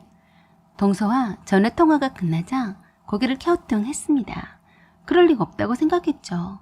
동서가 잘못 들었던지 했을 거라고요. 그날 퇴근 후 집에 갔는데 남편은 없었어요. 그 시각엔 애들을 학원에 데려다 줘야 하는 시각이었거든요. 전화를 했더니 애들 학원 앞이라고 하더군요. 근처 카페에서 커피 한 잔 사가지고 들어가겠다고 하길래 전화를 끊고 베란다에 빨래를 거들어 나갔습니다. 빨래를 걷다가 무심히 베란다 창문 밖을 내려다 봤어요. 그러다가 깜짝 놀랐습니다. 방금 전에 통화한 남편이 멀찌감치 서 우리 아파트 앞에 이웃한 아파트 담장 문을 건너서 걸어오고 있었거든요. 아까 학원 앞이라고 했는데 학원 앞에서 이렇게까지 빨리 와? 별일이네. 그럴 리가 없죠. 학원이 여기서 얼마나 먼 거리인데. 그런데 한참이 지나도 오지 않았어요. 앞 아파트 쪽에서 건너오는 걸 봤으니 늦어도 10분 내에는 집에 도착해야 맞는데 오지 않아서 의아했습니다. 한참 만에 두 손에 커피를 들고 오더군요. 왜 이렇게 늦게 왔어? 그러더니 남편이 그러더군요. 학원이 여기서 거리가 얼마 안 돼 늦게 왔다고 하는 거야? 라고 했습니다. 학원? 이 사람 참. 자, 커피 마셔. 라고 커피를 건네는데 이상한 생각이 들었습니다. 왜 거짓말하는 거지? 분명히 남편이 맞았는데. 완전한 거짓말을 하고 있는 남편이 참 이해할 수가 없어서 물었어요. 진우 아빠, 혹시 앞에 있는 아파트에 꿀단지 숨겨놨어? 라고 물었더니 화들짝 놀라더니 커피를 떨어뜨렸습니다. 왜 그래? 진짜 뭘 숨겨놨나 보네? 라고 했더니 아니야, 무슨 소리 하는 거야? 하고서 말꼬리를 늘리더군요. 그래서 감을 잡았습니다. 남편은 거짓말하거나 찔린 게 있으면 말꼬리를 늘어뜨리곤 했거든요. 나한테 거짓 없이 말해. 자기 얼굴에 다 써져 있어. 나 지금 거짓말하고 있다고. 라고 가볍게 말했을 뿐인데 남편은 더욱 사색이 다 된 얼굴로 저를 멍하니 쳐다봤습니다. 정신 차려, 진오빠. 왜 그래? 라고 하면서 바닥에 커피물을 마른 걸레로 닦았습니다. 남편은 그때까지도 멍하니 저만 쳐다보면서 생각이 많은 복잡한 얼굴이었어요. 왜 그랬어? 아까 보니까 앞쪽 아파트 쪽에서 걸어오던데 왜 나한테 학원 앞이라고 거짓말했어? 라고 하자 털썩 주저앉더니 그러더라고요. 혜란아, 내가 다 말해줄 테니까 나 용서해 줄 거지? 라고 사뭇 심각한 표정이었어요. 저는 그런 남편이 조금 걱정이 되었어요. 정말 덩소 말대로 어머니한테 나 모르게 돈을 많이 빌렸었나 싶었습니다. 일단 들어보고 용서할 일인지 아닌지 그 다음에 생각할게 라고 했더니 말하기 시작했습니다. 그런데 정말 의외였어요. 어느 날 남편이 마트에 잠깐 들렸다가 누군가 아는 체를 해서 봤더니 예전에 입주거에 하던 집의 딸이었대요. 너무나 반가웠대요. 대학교 다니기 위해서 처음으로 서울에 올라왔을 때 사촌 형의 소개로 입주 과외를 했었다고 하더군요. 그때는 입주 과외를 많이 하는 편은 아니었지만 심심치 않게 알게 모르게 했었다는군요. 지방에서 올라와서 저렴한 방을 구하기도 쉽지도 않았고 너무 저렴한 방은 그만한 이유가 다 있어서 참 난감했었는데 다행히도 연준의 집을 소개받았다고 했습니다. 연준의 아버지와 어머니는 참 좋으신 분이셨다고 했어요. 연주를 고등학교 1학년 때부터 맡아서 과외 지도를 3년간 했었는데 참 따뜻하게 한 가족처럼 대해주셨다고 했습니다. 연주가 대학에 입학하자 더 이상 과외를 지도할 필요가 없어서 남편이 따로 방을 구해서 나왔다고 하더군요. 연준의 아버지는 중국과 일본을 오가며 무역업을 하시는 분이셨고 어머니는 화가셨대요. 개인전을 할 때 몇 번 가본 기억이 있다고 했습니다. 연준의 집에서 나온 후로 곧바로 미루었던 군대에 입대하게 되었고 제대 후에는 취업 준비하느라 서로 연락도 없이 잊고 살았었는데 우연히 알아보는 연주를 보고 무척 반가웠다고 했습니다. 그런데 앞동의 아파트에 살고 있더랍니다. 너무 오랜만이어서 무척 반갑기도 하고 그동안 어떻게 살았는지 궁금하기도 해서 근처 카페에서 만나서 얘기해보니 연준의 아버지는 돌아가셨고 어머니는 그 충격으로 몸이 많이 좋지 않아서 요양원에 계신다고 했대요. 연준의 아버지가 믿었던 사람한테 배신당하고 회사 돈을 횡령당했는데 그것 때문에 많은 빚을 지게 되었다고 했답니다. 설상가상으로 스트레스를 많이 받으셨던 연준의 아버지가 고혈압으로 쓰러져서 돌아가셨다고 하더래요. 다행히도 연주를 과외 지도를 할 때 유학을 가 있었던 연주 친오빠가 연준의 아버지 회사에 뒷수습을 하느라 동분서주하고 있다는 말을 전해 듣고 남일 같지 않더래요. 연주는 결혼해서 어린 아들이 하나 있지만 남편이 아버지 회사가 휘청거리고 힘들어지니까 나 몰라라 하고 연준의 아버지가 그 지경이 됐는데도 연주를 위로하고 도우려고 하지 않아서 지금은 서로 별거 중이라고 했습니다. 그동안 얼마나 힘들고 마음속에 맺힌 것들이 많았는지 한없이 처량하게 울면서 하소연을 하는지 불쌍해서 연락해오면 자주 만났다고 했습니다. 그러다가 정이 들었다고 하더군요. 남편도 그렇게 빠져들 줄은 몰랐는데 연주가 불쌍해서 얘기를 계속 들어주다 보니 연주 아들과 함께 야외로 놀러도 가고 놀이동산에도 가고 하면서 기분 전환을 시켜주고 싶었다네요. 참 웃기고 자빠졌더군요. 그동안 어서 나가서 바깥 공기를 쐬고 오라고 등 떠밀었더니 딴 여자를 만나고 있었다니요. 그럼 내가 회사에서 일하고 있을 때 수시로 연준의 집에 왔다 갔다 했겠네. 미안해. 내가 잘못했어. 엄마가 이미 알아버려서 어차피 네가 아는 건 시간 문제라고 생각해서 그 전에 맘 정리하고 만나지 않으려고 했는데 라고 했습니다. 뭐? 어머니가 아신다고? 그렇게 됐어. 언제부터? 좀 오래됐어. 저는 갑자기 머리가 멍청해진 것 같았어요. 지금 내 앞에 있는 내 남편이 말하고 있는 것이 맞는 건지 의심스러웠고 정말 자기 입으로 자기가 바람 피웠었다고 고백하고 있는 사실이 맞는 건지 믿기지 않았습니다. 저는 기껏 한단 소리가 나한테 더 속인 건 없니? 이왕 한 김에 다 풀어놔봐 라고 했습니다. 없어. 그럼 연주란 애는 사랑하니? 대답을 바로 못했어요.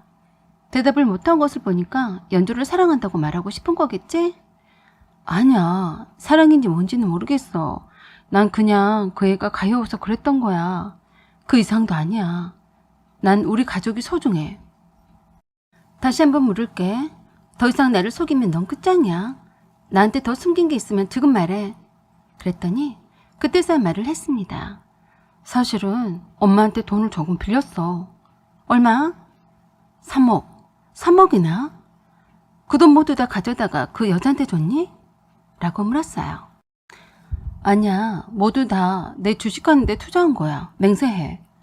저는 믿지 못하겠으니 증거를 보여주라고 했더니 주식 계좌를 열어서 보여주더라고요. 그러면서 그 와중에도 자기가 얼마나 주식 투자를 잘하고 있는지 보라면서 자랑하더라고요. 일단 그나마 한숨은 돌렸습니다. 그래서 남편한테 말했습니다. 내가 억울하게 내 남편의 마음도 그 여자한테 뺏겼는데 돈까지 넘어가면 그땐 정말 뒤집어질 거야. 알았지? 알았어. 그런 무책임한 일은 절대 없을 거야. 우리 애들을 걸고 맹세해. 무책임이라고 했니? 그렇게 지조 없이 딴 여자한테 쉽게 넘어간 사람이 가져다 쓸 말이 아닌데 정신 차려라 라고 했습니다. 지금 이 자리에서 확실히 말해. 네가 원한다면 이혼해줄 수 있어. 그 여자 이혼시키고 함께 살고 싶니? 정색을 하면서 절대 아니라고 무릎 꿇고 잘못했다고 빌었습니다. 다시는 만나지 않을 거라고 싹싹 빌더군요. 내가 네 말을 어떻게 믿니? 마누라가 회사 간 사이에 딴 여자에게 홀딱 넘어간 사람 말을 어떻게 믿어? 라고 했어요. 그래서 제 휴대폰을 녹음하라고 했습니다. 그 연주란 애하고 바람 피웠다는 것을 시인한 것과 다시는 만나지 않겠다는 것과 만일 다시 만나거나 할 때는 이혼을 하겠으며 이혼 위자료로 모든 재산을 포기할 것과 두 아이들의 양육권도 모두 포기한다는 것을 육성으로 녹음하라고 했습니다. 그대로 녹음했고 그대로 각서를 쓰라고 했습니다. 그리고 그 다음날 회사에 하루 연차를 쓰고 남편과 함께 변호사 사무실로 찾아가서 그 각서에 대한 공증을 받았습니다. 그리고 남편에게 그 여자의 연락처와 사는 곳을 가르쳐달라고 했더니 머뭇거리더라고요. 혜란아, 혹시 찾아가려는 건 아니겠지? 라고 하더군요. 아니, 찾아가 봐야지. 어떤 여자인지도 궁금하기도 하고 자기한테는 다짐을 받았지만 그 여자 생각은 어떤지 알아봐야잖아. 왜? 내가 그 여자를 어떻게 할까봐 벌써부터 걱정되니? 내가 알아서 할 테니까 그만둬. 뭐라고? 네가 또 그 여자를 만나겠다는 거니? 난 절대 다시 만나는 꼴은 못 본다. 라고 했어요. 저는 단호하게 남편에게 말하고 조용히 잘 해결할 수 있는지 연주란 여자를 만나러 갔습니다. 남편은 불안해하면서 안절부절했어요. 저는 그런 남편을 보면서 더욱 차분해졌습니다. 솔직히 남편이 다른 여자를 만났었다고 할 때부터 남편에 대한 마음을 저 밑바닥에 내려놓았었어요.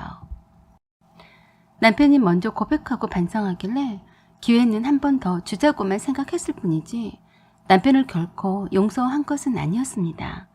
내 아이들과 남편과 저는 한 가족이었는데 내게 신의를 저버리고 딴 데로 눈돌아간 것은 저에게 심한 배신감을 안겨준 거였어요. 그래서 지켜보면서 조금만이라도 정말 아니다 싶으면 이혼까지도 고려해볼 참이었습니다. 우리 아파트 앞에 있는 아파트 단지라서 무척 가까웠어요. 정말 가까운 사이라면 슬리퍼만 신고 왔다 갔다 할 정도였더라고요. 역시나 벨을 눌렀을 때 남편이 미리 연락을 해줬는지 바로 문을 열어주면서 들어오라고 하더군요. 젊고 아름다운 여자였어요. 아들이 있다고 들었는데 지금 자고 있냐고 했더니 유치원에 갔다고 하더라고요. 살짝 긴장을 하는 눈치였는데 의외로 제가 이웃집 아줌마가 놀러온 것처럼 편하게 말하기 시작하자 안도하는 것처럼 보였습니다. 저를 소파로 안내하면서 따뜻한 차 한 잔을 내어왔습니다. 그리고 제가 말했습니다. 저는 당신을 탓하러 온 게 아니에요. 당신의 생각을 알고 싶어서 온 겁니다. 내 남편과 어떻게 하실 생각이에요? 이혼은 하신 건가요? 라고 물었습니다. 의외로 담백한 제 질문에 놀란 눈치였어요. 아무 말도 하지 않고 있길래 말했습니다. 나 싫다는 남자랑 억지로 살 생각은 애초에 없어요. 당신이 내 남편이 없으면 절대 살 수 없다고 한다면 내 남편을 데려가도 괜찮아요. 그래서 당신의 생각은 어떤지 알고 싶어서 왔네요. 이런 식으로 계속 살 수는 없으니까요. 라고 말했습니다. 그리고 남편이 녹음했던 내용을 틀어주었습니다. 절대로 만나지 않겠으며 다시 만날 때는 모든 것을 포기하겠다는 서약과 함께 가정을 절대 지키겠다는 맹세가 담겨있는 녹음을 듣고서 울음을 터뜨리더군요. 그래서 제가 말했어요. 저는 남편과 연주 씨가 원한다면 언제든지 보내드릴 준비가 다 되었어요. 하지만 남편의 뜻이 이러하니 알려드리려고 한 것뿐이에요. 들으신 대로 남편은 그 어떤 이유로든지 다시 만나지 않겠다고 약속했어요. 그렇지만 아무리 당신이 아직 이혼 전이더라도 내 남편이 없으면 안 된다고 한다면 저도 어쩔 수 없이 남편과 이혼해야 돼요. 라고 했습니다. 어차피 나 모르게 또 계속 만날 테니까 그렇게는 살 수 없잖아요. 그러는 와중에도 계속 눈물만 흐르더라고요. 정말로 제 남편을 좋아했었나 싶어서 제 가슴도 철렁 내려앉았습니다. 저는 별 유쾌하지 못한 이 상황에서 빨리 빠져나오고 싶다고 했습니다. 그래서 결정을 하라고 했어요. 그랬더니 결국 훌쩍거리면서 입을 열더라고요. 사실 언니가 모두 알고 찾아온다고 하길래 생떼를 서서라도 이혼시켜버릴까 생각했어요. 그런데 언니를 보니까 저는 안 될 것 같다는 생각이 들어요. 미안해요. 제가 다시는 오빠를 만나지 않을게요. 오빠는 절대로 언니를 떠날 사람이 아니네요. 라고 하더군요. 참 서글프게 울고 있는 모습을 보니 가증스러운 것이 아니라 속이 상했습니다. 본성은 여리고 착한 여자인 것 같은데 어쩌다 힘들고 외롭다 보니 내 남편에게 빠졌구나 라고 생각이 들더군요. 전 얼마든지 내 남편을 내어줄 수 있었는데 오히려 미안하다며 뺏지 않겠다고 하다니 그 여자의 떨어지는 눈물에서 진심이 엿보여서 저도 눈물이 날 뻔했습니다. 그 여자 아파트에서 나오니 그동안 잘 눈에 띄지도 않던 낙엽들이 바람에 날렸습니다. 하늘을 쳐다봤습니다. 어디론가 휘잉하니 바람 따라 거닐고만 싶더군요. 남편은 집에서 내가 그 여자한테 어떻게 했었는지 궁금해서 미칠 지경이겠죠? 아니나 다를까 그새 남편에게서 전화가 왔습니다. 그새 못 참고 그 여자랑 통화했구나? 아니야, 연주가 전화했어. 너한테는 못 당하겠다고 하면서 다시는 만나지 말자고 하더라. 그래서 그렇게 헤어졌어. 걱정하지 마. 다시는 만나지 않을 거야. 라고 하는 도중에 저는 그냥 전화를 끊어버렸습니다. 그게 다 무슨 소용이람? 남편은 계속해서 전화가 올렸는데 전화를 받지 않았습니다. 그냥 남편이 있는 집에 들어가기 싫었고 목소리도 듣기 싫어서 그저 하염없이 계속 걷기만 했습니다. 한참을 그렇게 멍하니 걷고 있었는데 동서한테서 전화가 왔어요. 형님, 별일 없어요? 어머니가 아주버니한테 돈 빌려주신 거 맞죠? 그렇다고 하더라고. 어머, 어쩜 좋아요, 형님. 그럼 그것도 아세요? 뭘? 사실은 이건 비밀인데요. 어머니가 절대로 형님한테 말하지 말라고 했는데 아주버니한테 여자가 있다고요. 형님만 모르지 다 알고 있거든요. 어머니한테 형님 모르게 빌려간 돈이 다 어디로 갔겠어요? 그 여자한테로 갔겠죠. 저는 설마 했는데 어떡하면 좋아 형님. 무슨 소리야 동서. 그 여자라니. 그 돈 모두 다 주식에 다 투자하느라 빌린 돈이었어. 그리고 친오빠가 딴 살림 차리면 내가 어떻게 모를 수가 있어? 라고 했습니다. 형님, 그게 아니고요. 어머니가 형님 집에 갔다가 우연히 그 여자랑 함께 있는 걸 봤는데요. 어머니가 둘 사이가 이상해 보여서 사람을 시켜서 알아보게 했더니 그래서 어떡해요? 버젓이 형님 아파트 바로 앞에 있는 아파트에다 딴 살림을 차리고 살고 있었고요. 형님, 놀라지 말아요. 둘 사이에 아들까지 있대요. 라고 했습니다. 동서 말을 끝까지 들어보고 있자니 참 삼류소설을 쓰는 것 같았습니다. 그래도 무슨 말을 하나 계속 들어봤어요. 어머니가 둘 사이 아들이 없으면 어떻게 해볼까도 하셨다는데 아들까지 있어서 아무 말도 못하고 저희한테만 한 그릇 내리신 거였어요. 어떡하죠? 우리 형님 불쌍해서. 그래서 제가 그랬네요. 동서, 일단 어머니가 한 그릇 내리셨다는데도 불구하고 말해줘서 고마워. 하지만 어머니가 오해하신 것 같아. 앞동에 사는 연주 씨는 예전에 과외했던 제자여서 나도 잘 알고 지내는 사이야. 결혼도 해서 남편도 있고 아들도 있어. 어떻게 어머니는 잘못 알고 그런 오해를 하시는지 모르겠네. 라고 했습니다. 네? 형님들 잘 아는 사이라고요? 내 걱정해줘서 고마워. 걱정하지 않아도 돼. 아, 그래요? 확실한 거죠? 그렇게 동서와 전화를 끊었는데 잠시 후에 바로 시어머니에게서 전화가 왔습니다. 아마도 동서가 어머니께 그새 전화를 한 모양이었어요. 진우 엄마야, 앞동에 사는 여자가 너도 아는 여자가 맞는 거니? 네, 어머니. 진우 아빠가 전에 입주거에 하던 제자여서 저도 잘 알고 지내요. 난 그런 줄도 모르고 찍어준 사진만 보고 오해했었네. 암튼 다행이다. 내가 3억 빌려주고 얼마나 가슴 졸였는지 모른다. 너한테 말도 못하고 말이다. 라고 하셨어요. 그러시면서 어머니가 그러셨어요. 네 시누이가 돈이 필요하다고 하는데 네가 그 돈 좀 돌려주면 안 되겠니? 네? 3억은 진오빠가 주식회사 있으니까 진오빠한테 말씀해보세요.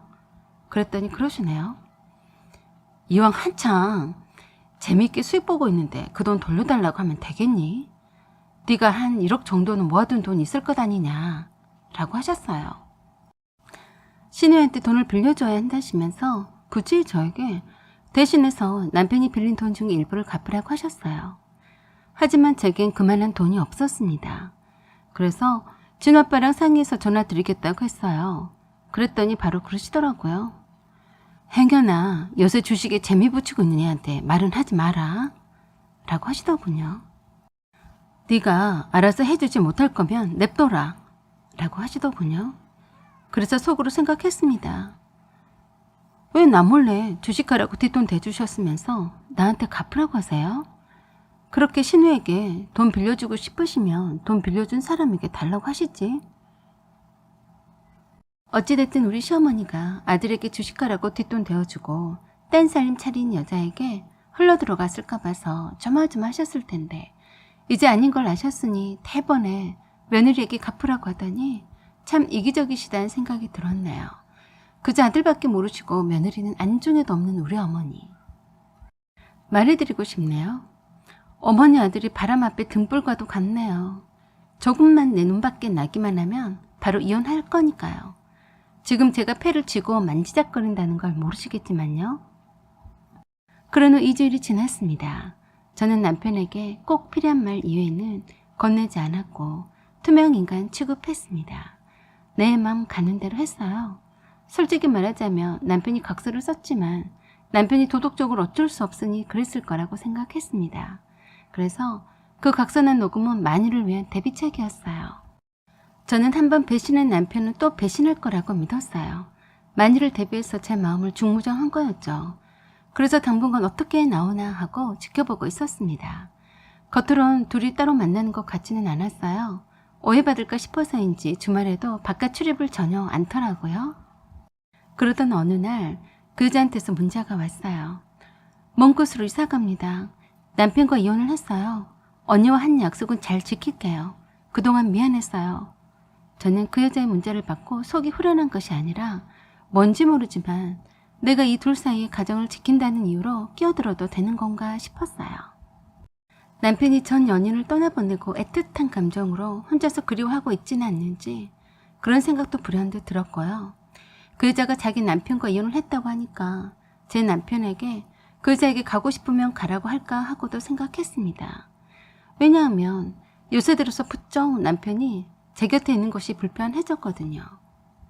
제 남편이 없는 상황을 상상해봤습니다. 저는 없어도 되겠지만 아이들은 아빠를 찾을 게 분명했어요. 하지만 저는 남편이 없어도 살 수 있을 것 같았습니다. 그래서 용기를 내어서 남편에게 말했습니다. 연주 씨가 이혼을 했대. 알고 있어? 아니, 내가 어떻게 알아. 이제 그 얘긴 그만하자. 라고 하더군요. 마지막으로 한 번만 더 기회를 줄게. 그 여자한테 가고 싶으면 가. 난 괜찮아. 애들 데리고 혼자 잘 살 수 있어. 진심이야. 내가 마음 변하기 전에 빨리 결정해. 이혼해준다고 할 때 이혼하자. 그러자 남편이 저를 붙잡고 사정했습니다. 이젠 그만하자. 나 절대로 이혼 못해. 우리 애들과 당신 없이는 못 산다고. 알았어? 그리고는 무릎 꿇고 사정을 하며 빌었습니다. 다시는 신의를 저버리는 일은 하지 않겠으니 용서를 해달라고 거듭 빌었어요. 제가 그런 남편에게 그랬습니다. 난 그냥 둘 사이가 너무 애틋한 것 아닌가 싶어서 내가 방해하고 싶지 않았을 뿐이야. 난 당신 없이도 살 수 있는데 혹시라도 당신은 그 여자를 그리워하면서 살까 봐서 껍데기랑 사는 건 끔찍한 일이거든. 이라고 했습니다. 저는 더 이상 그 여자에 대해서 말은 꺼내지 않겠지만 앞으로 일주일 동안의 시간을 주겠다고 했습니다. 그랬더니 남편이 그러더군요. 내가 잘못했으니까 내가 노력할게. 라고 하면서 그렇지 않아도 집안일을 잘 도와주는 편이었는데 더욱더 열심히 가사 일을 돌보면서 아들, 딸에게도 더욱더 잘하더라고요. 우리 아이들은 저보다 남편을 더 좋아합니다. 남편이 항상 집에 있으면서 잘 놀아주고 먹는 것도 잘 챙겨주고 공부도 가르쳐주고 저보다 더 아빠랑 대화하는 걸 좋아합니다. 그런 모습을 보면 참 보기 좋네요. 언제까지 갈지는 모르겠지만요. 일단 가는 데까진 가보려고 합니다. 전 모든 걸 훌훌 털어버리고 싶지만 그렇지 못했습니다. 정말 다 싫다 라고 힘껏 외쳐보고 싶은 심정을 이해하시나요? 오늘따라 하늘에 맘껏 날아다니는 새들이 부러운 것은 왜 그럴까요? 사연은 여기까지입니다. 여러분의 생각과 의견을 댓글로 달아주세요. 여러가지 환경 변화로 인해서 적절치 못하거나 부정적인 언어나 비방성 글은 삭제할 수 있음을 말씀드립니다. 하지만 건설적인 조언은 귀담아 듣겠습니다. 구독과 좋아요 그리고 알림 설정 부탁드립니다. 여기까지 시청해주셔서 감사드립니다. 안녕하세요. 오만사입니다. 제가 결혼한 지 얼마 안 되었을 때 회사에서 근무하고 있는 저에게 시어머니께서 전화를 하셨어요. 아가, 일하느라 고생한다. 날이 엄청 덥구나. 네, 어머니. 무슨 일로 전화하셨어요? 아니, 글쎄. 내가 네 시누이집에 애들을 보러 왔는데 말이다. 네, 그런데 어머니? 에어컨이 작동이 안 되어서 네 시누이한테 물었더니 고장이 난 것 같다고 하질 뭐냐? 네, 그럼 어떡해요? 더우실 텐데. 그래서 말인데 나는 괜찮은데 애들이 더워서 말이다. 너네 집은 에어컨이 새 거라서 한번 작동도 해볼 겸 해서 너희 집으로 가려는데 비번이 어떻게 되냐? 네, 저희 집으로 오신다고요? 에어컨이 최신 무풍이라서 엄청 시원할 것 아니냐? 잠시 너희 집으로 피서를 가야겠다. 순간적으로 어찌 해야 할지 참 난감했어요. 오지 말라고 대놓고 말하기도 참 그렇고 적당한 핑계거리도 생각이 나지도 않았으니까요. 어머니, 저희 집은 형님 집에서 멀어요. 두 아이들을 데리고 이렇게 더운 날 오시다가 어쩌시려고 그러세요? 그러지 마시고요. 어머니 집으로 가시는 게 좋을 것 같은데요. 아니다. 우리 집 에어컨이 오래되어서 그러는지 소리가 시끄러워서 못 쓴다. 왜? 내가 가는 게 싫으냐? 아니, 어머니 싫다기보다도 지금 집이 정리가 안 되어서 어머니가 오셔도 엄청 불편하실 거예요.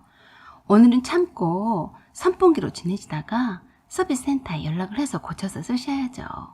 일단 형님한테 전화 한번 해보세요. 아니, 바쁜 애를 뭐하러 전화를 하니? 내가 알아서 서비스 센터에 전화를 하면 될 일이지. 시어머니는 제가 흔쾌히 비번을 가르쳐주지 않는 것에 기분이 상했는지 퉁명스럽게 말씀을 하시고는 그냥 끊으셨어요. 사실 안도의 한숨을 쉬었습니다. 집안 꼴이 말이 아니었는데다가 갑작스런 신혼집에 피서가 웬 말이란 말인가. 신혼집이 가까운 것도 아닌데 괜히 핑계를 대고 아들네 집에 오시고 싶어서 그런가 싶더라고요. 그런 후에 회사 업무에 바빠서 잊고 있다가 퇴근 시간이 다가오자 남편에게서 전화가 왔어요. 자기야, 저기 엄마가 누나 애들을 데리고 우리 집에 와 계시니까 퇴근하면서 장에 들러서 뭐 먹을 거라도 넉넉히 사와. 애들 먹을 것도 사오고. 깜짝 놀랐어요. 시어머니가 와 계시다니. 자기가 비번 가르쳐드렸어? 왜? 에어컨이 고장이 나서 더워서 한시도 못 있겠다고 하시는데 그럼 어떡해. 아들 집이라서 오시고 싶어하는 눈치이신데 오시게 해드려야지. 뭐? 그럼 나한테 물어보고 가르쳐드려야지. 왜 맘대로 오시겠어? 너 가만 보면 참 이상하더라. 장모님은 내 허락받고 오셨어? 우리 엄마랑 같아. 우리 엄마는 맨날 나 힘드니까 청소도 해주고 반찬도 챙겨주시려고 그러시잖아. 우리 엄마가 와서 자기한테 손에 끼친 적 있었어? 그랬더니 남편이 어이가 없다는 듯이 그러더라고요. 너 말 정말 이상하게 한다. 그럼 우리 엄마가 우리한테 손해를 끼친다는 말이냐? 네가 벌써부터 어머니가 오신다고 하니까 나한테 장을 보라고 하지 않았어? 너는 우리 엄마가 오면 네가 특별히 하는 일이나 있었니? 가만히 앉아서 엄마가 차려주는 밥상이나 받았잖아. 야, 너 웃기다. 그것도 싫을 거면서 결혼은 왜 했냐? 그렇지 않아도 엄마가 집이 엉망이라고 하시면서 청소하고 있다더라. 그 말에 더욱더 짜증이 났습니다. 회사를 다니면서도 할 일은 하고 살아야지 더럽게 하고 산다고 아들에게 엄청 잔소리를 했을 것이 틀림이 없었거든요. 거봐라. 우리 엄마는 아무 소리도 하지 않고 그냥 치워만 주시고 가시는데 어머니는 잔소리를 하시잖아. 이러니까 내가 불편한 거 아니겠어? 장은 네가 봐라. 나 바빠서 연장 근무하니까 그래 알아. 뭐야? 장을 나보고 보라고? 연장 근무? 우리 엄마가 모처럼 우리 집에 오셨는데 무슨 연장 근무야? 못한다고 하고 빨리 와. 미쳤니? 네가 뭔데 내 회사 일을 해라 하지 마라 간섭이니. 어머니가 그렇게 소중하면 너나 빨리 조퇴라도 해서 장도 보고 어머니 맛있는 거라도 차려드리고 하든지 해라 라고 하고는 끊었어요. 사실 저는 연장근무 같은 거 없었어요. 억지로라도 연장근무를 하고 싶더라고요. 몸도 피곤하고 퇴근 시간이 가까이 다가오면 진이 빠져서 피곤했어요. 그래서 어느 세월에 마트에 가서 장도 보고 시어머니와 남편의 어린 두 조카들을 챙기겠냐고요. 그러느니 차라리 일을 핑계를 대서라도 가지 않을 생각이었어요. 그래서 혼자 사는 회사 동료 직원과 함께 회사 주변에서 저녁 식사를 한 후에 인근에 있는 그 직원을 원룸에서 있다가 왔어요. 시어머니께는 미리 전화를 드렸고요. 어머니, 제가 회사 일이 바빠서 연장 근무를 해야 해서요. 아마도 9시가 넘어서야 퇴근할 것 같아요. 회사 일 때문이라고 하는데 별 말이 없으셨죠. 그리고 집에 9시가 넘어서야 들어갔습니다. 그런데 정말 웃기게도 아직까지 시어머니와 시누이 애들이 가지 않았고 치킨이며 피자며 배달 음식을 시켜놓고 수박을 쪼개서 먹은 흔적하며 과자 부스러기들이 널려있는 것하며 난리 판꽃이 벌어져 있더라고요.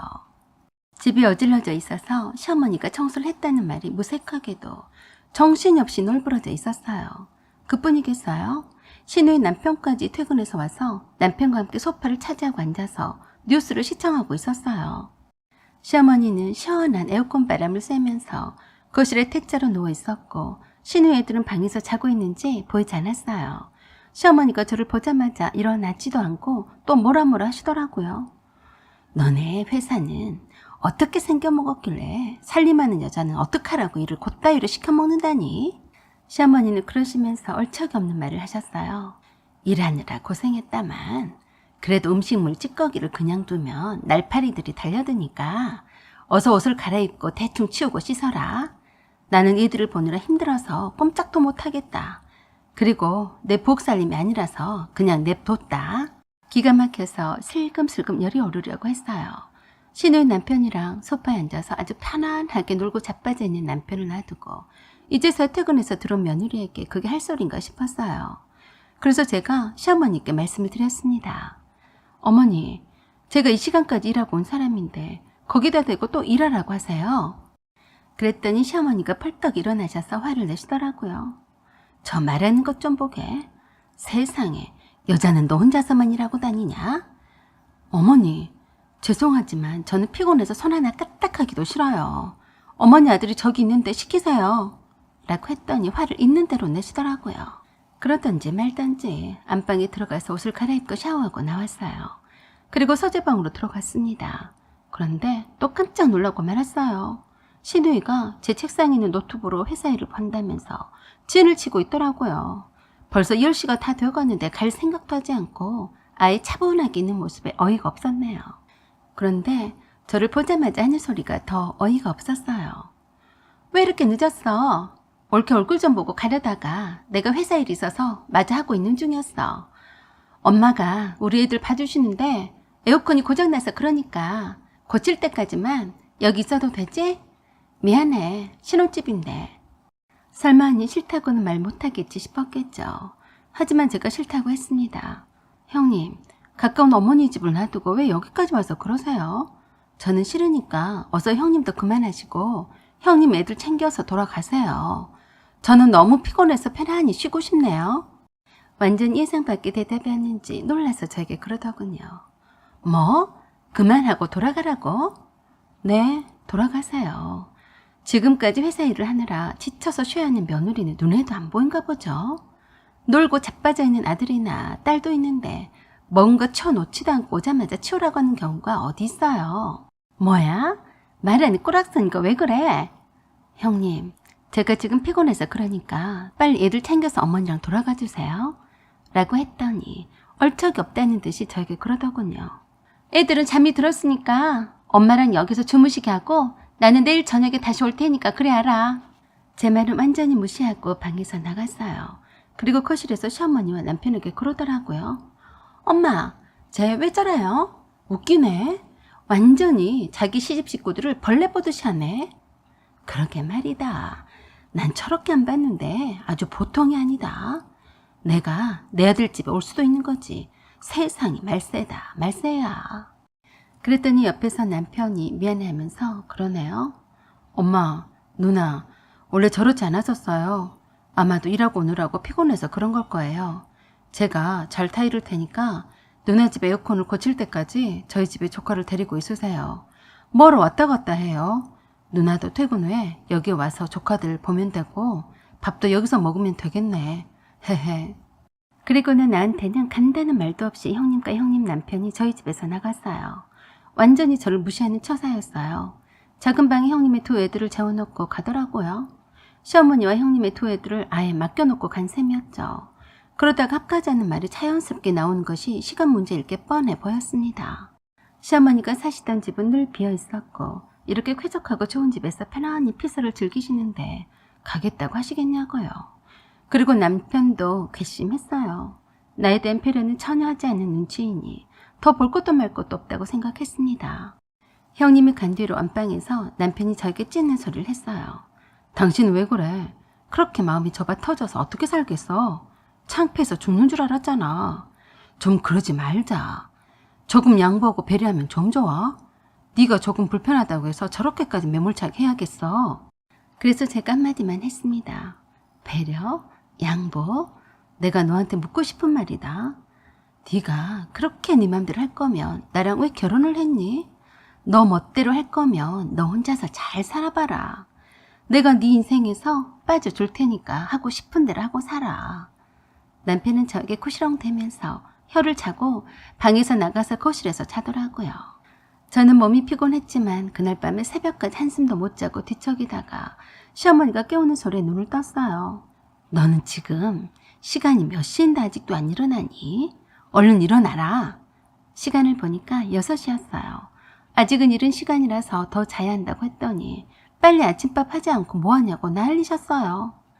조금 있으면 애들도 깨어날 시간인데 네가 어서 일어나서 밥을 해놓고 출근을 해라. 윤석이도 밥 먹고 출근을 해야 하지 않겠니? 어머니, 우리 안집밥은 안 먹어요. 라고 했을 뿐인데 잔소리가 따발총처럼 따따따따 정신사납게 쏘아댔어요. 비몽사몽간에 듣는 그 잔소리에 눈 밑에 바로 다크서클이 지는 것 같았어요. 이래서 시어머니랑 함께 사는 것은 안 된다고 하는구나 라고 생각했습니다. 잠깐을 함께 있어도 숨이 막힐 지경인데 절대로 안 될 말이었고 갑갑하더라고요. 물론 함께 살자고 하진 않으셨지만 그러고도 남을 위인이셨어요. 그래서 결심을 했습니다. 곧바로 에어컨에 실외기가 있는 곳으로 가서 아깝지만 그냥 구멍을 내버렸어요. 어차피 남편과 헤어지는 마당에 이 에어컨도 뜯어가려면 구멍을 내나 안 내나 마찬가지였으니까요. 요새 일반 에어컨 기사들이 새 것이든 헌 것이든 부착한 것을 떼어낼 때에는 무조건 가스줄을 잘라내더라고요. 아무튼 저는 모른 척하고 뭐라 하는 시어머니의 잔소리를 뒤로하고 출근을 했어요. 조금 후에 시어머니 전화가 빗발쳤습니다. 에어컨이 작동을 하는데 하나도 시원하지 않다고 난리 부르스를 주셨어요.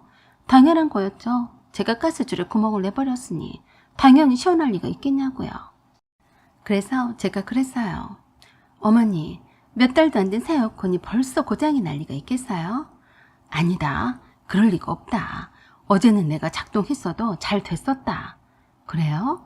서비스 기사를 부를 테니까 어머니 집으로 가세요. 아마도 오늘 내일은 힘들 테니까 그리 알고 돌아가세요. 투덜거리시더니 그러겠다고 했어요. 시어머니가 신혼집에서 형님의 두 애들을 데리고 돌아간 것을 확인한 저는 곧바로 집으로 가서 비번도 바꾸었고 친정집으로 제가 해왔던 신혼살림을 다 옮겨버렸어요.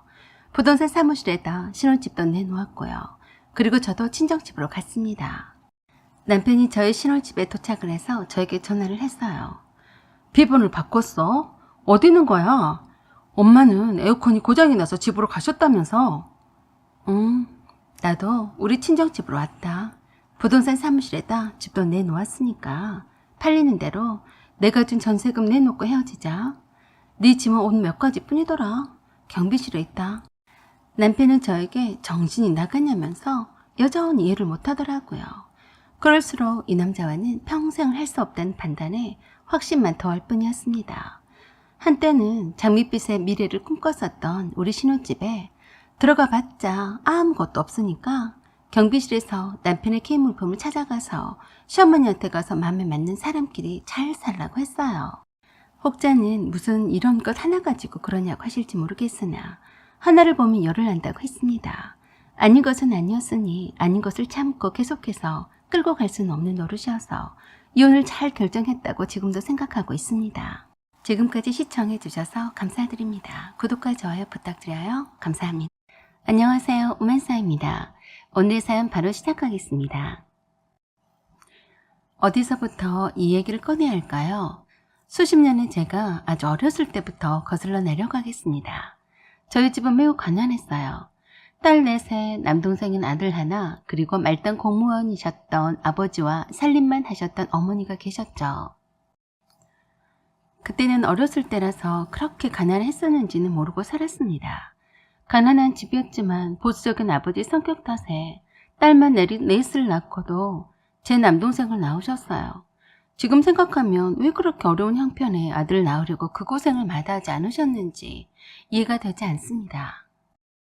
방 2칸짜리 마당도 좁은 작은 집이었는데 경사진 곳에 지어진 집이라서 골목보다 지대가 낮아서 비가 많이 오거나 하는 날이면 집으로 물이 닥치기 일쑤였습니다. 그럴 때마다 엄마는 밤새 잠도 자지 못하고 모래주머니로 대문 틈 사이로 들이치는 물을 막아내느라 꽃방 날을 세우곤 하셨죠.